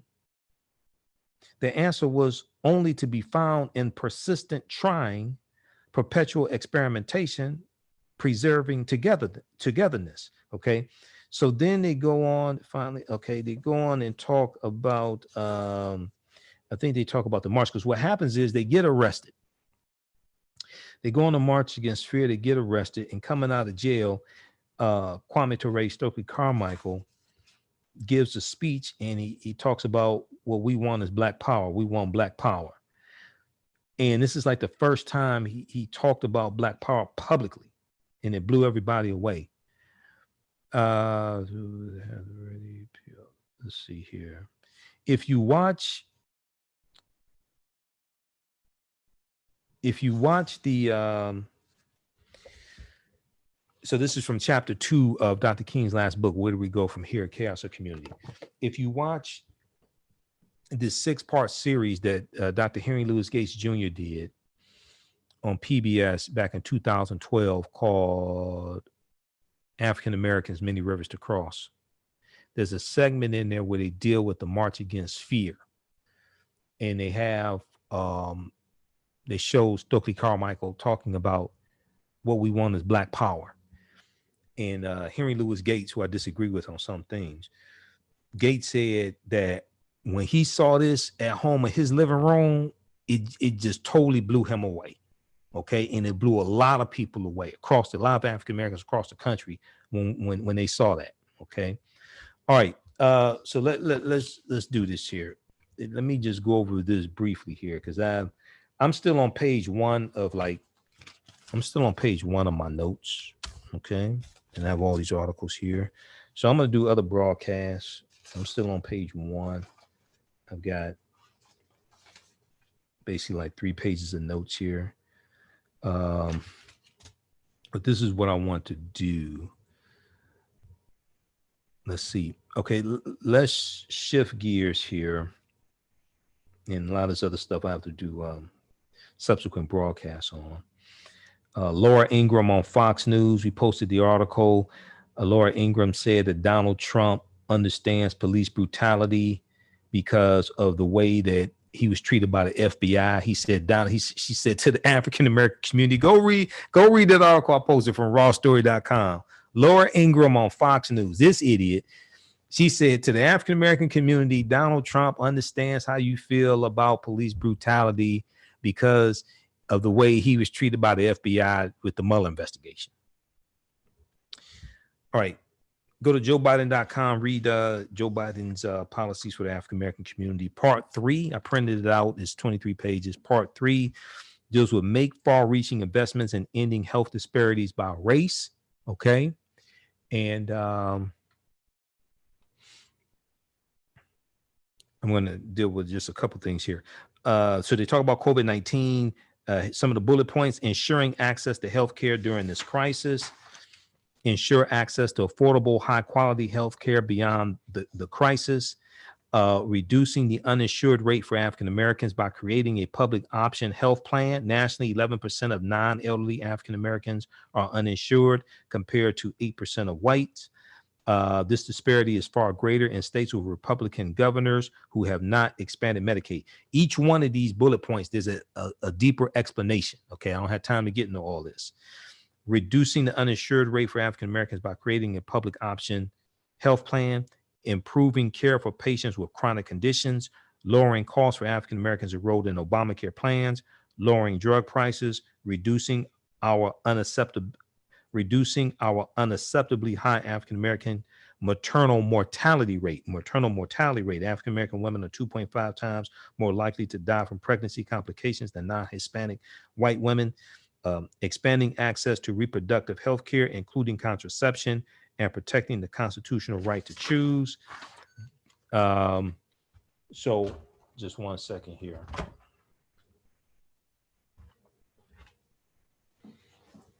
Just 1 1 second.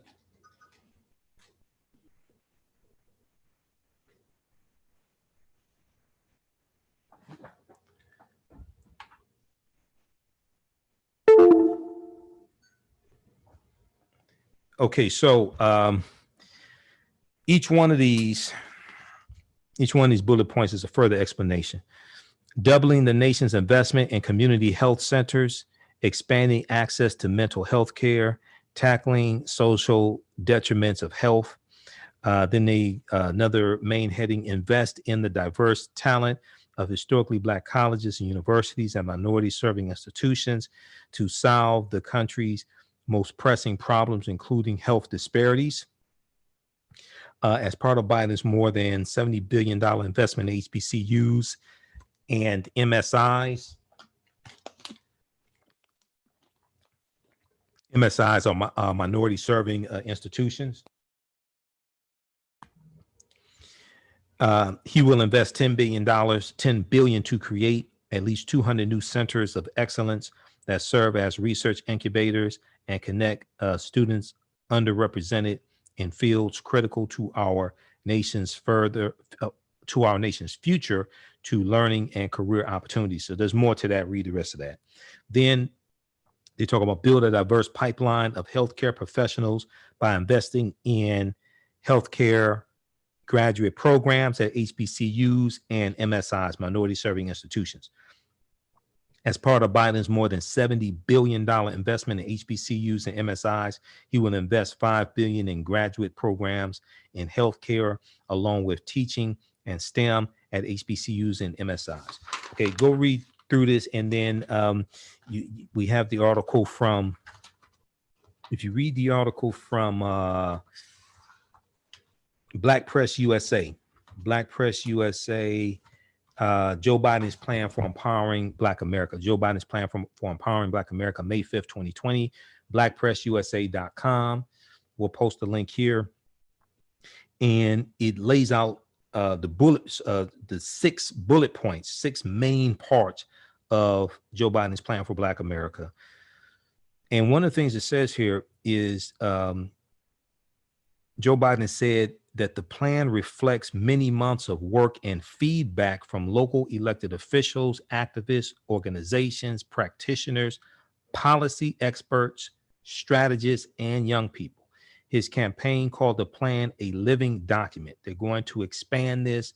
Simone Sanders has talked about how they're looking for feedback from this. Go read this. In a news release, the campaign noted that Biden, quote, knows we need a comprehensive agenda for African Americans with an ambition that matches the scale of the challenge and with a recognition that race-neutral policies are not a sufficient response to race-based disparities. So the Biden plan is broken into 6 parts. Part 1, advance the economic mobility of African Americans and close the racial wealth and income gaps. We dealt with that March 17th. Go watch the March 17th show. Part 2, expand access to high quality education and tackle racial inequity in our education system. We dealt with that last week's show. That's the May 24th show. Third part, make far-reaching investments in ending health disparities by race. That's what I highlighted just now. Fourth part, strengthen America's commitment to justice. That deals with criminal justice reform. We'll deal with that next week. Fifth part, make the right to vote and the right to equal protection real for African Americans. We'll deal with that in the subsequent week. And then the last part, address environmental justice. Environmental justice is huge. Okay. Okay, so read this also from Black Press USA, and then at the end of this article, it has the link to Joe Biden's plan, his policies for the African American community. Read that, but then also read his entire policy platform. I've read his entire policy platform because I did the broadcast March 10th that looked at a comparison between the Democratic candidates and their policies for the African American community. And I looked at the comparison that the Root.com did based upon their policy matrix that they put together, their 10-point policy matrix. Then I did another broadcast April 26th after Biden became the presumptive nominee, and he was endorsed by Bernie Sanders and Elizabeth Warren and President Barack Obama, things like that. And he had expanded his policy platform, and he added highlights to an upcoming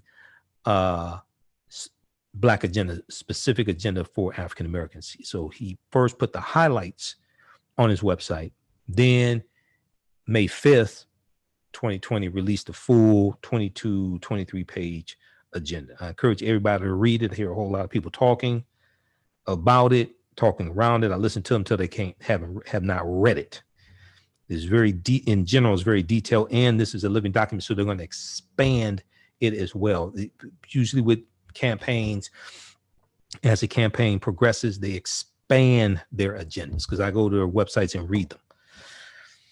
Okay. All right. So, hey, if you like this type of information, you can donate to the African History Network, $, the AHN Show through Cash App, $, the AHN Show through Cash App, or through PayPal, paypal.me/the AHN Show, paypal.me/the AHN Show.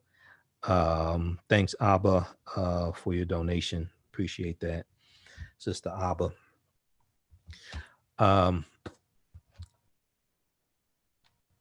PayPal.me/the AHN Show through PayPal, or at our website, AfricanHistoryNetwork.com, AfricanHistoryNetwork.com. And all of my DVD lectures at our website, African History Network, as well, AfricanHistoryNetwork.com. Follow me on my Facebook fan page, The African History Network, The African History Network. Okay. And read their articles. We post daily. I'm busy working. I can't do as many broadcasts throughout the week as I want to. I'm trying to squeeze in one between Sunday shows. All right. And follow me on my YouTube channel, Michael Imhotep, IMHOTEP, on YouTube as well. Subscribe to Facebook and YouTube. Turn on notifications so you know when I go live. Also, sign up for our email newsletter. Text the word Kemet, KEMET. Text the word Kemet, KEMET, to 22828 to sign up for our email newsletter as well. So I send out the email newsletter 2 or 3 times throughout the week. All right. Okay. So, hey, look, we have to get out of here. Remember, at the African History Network, we focus on educating, empowering, and inspiring people of African descent throughout the diaspora and around the world. Because right now, it's correct wrong behavior. What you do for yourself, what you do to yourself, and what you allow other people to do to you and get away with is based upon what you think about yourself. What you think about yourself is based upon what you have been taught about yourself. What you've been taught about yourself is based upon everything you've read, heard, and seen about yourself. Remember, right now, it's correct wrong behavior. It's not over till we win. Wakanda forever. And we'll talk to you next time. Peace.